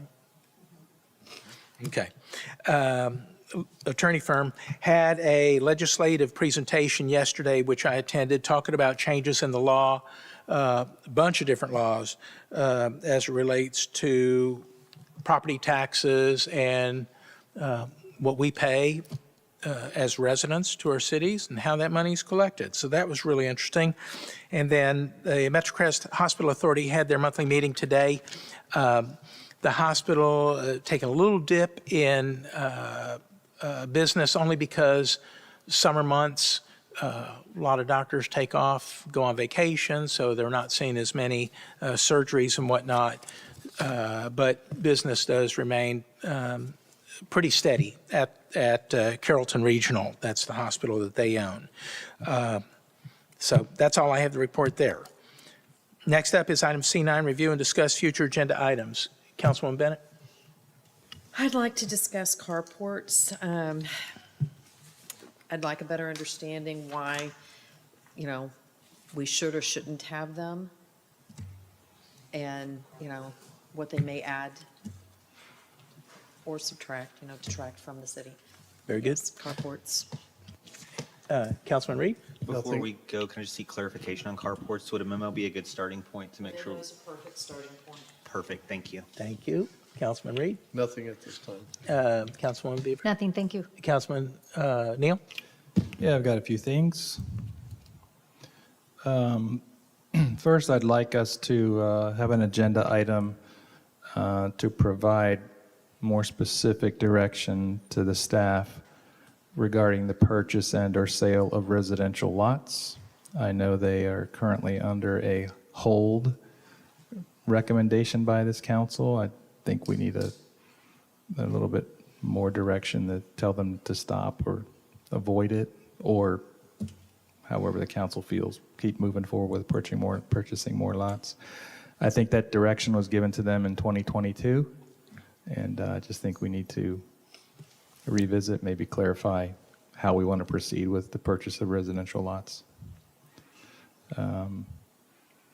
The next thing I'd like us to have a discussion on is regarding the council and mayor reimbursement policies and mechanisms. I don't know that we have a policy or guideline regarding how reimbursements are done, whether we want to put some limitations or some advance approvals or guidelines, whatever, just some sort of a better policy direction on that. And then thirdly, I'd like us to have a discussion regarding the city council and mayor's interaction with the press. More specifically, without encroaching on First Amendment rights, obviously, but more specifically when something's presented on behalf of the city without council sort of approval. I think it needs to be clear, and any violations thereof need to be dealt with as potentially an ethics issue. So, that's all. Thank you. Councilman Roman? Nothing for me. Okay. I have one item, and then I would like to have a discussion regarding the trash and recycling bins and the screening of them.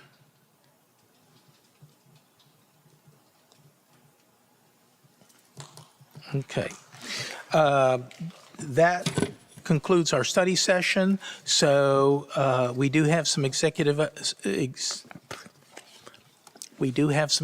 session items to attend to. So we will retire from here and resume executive session in 10 minutes.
Thank you all for your patience. We have no action as a result of executive session, so we will adjourn at 12:07. Thank you.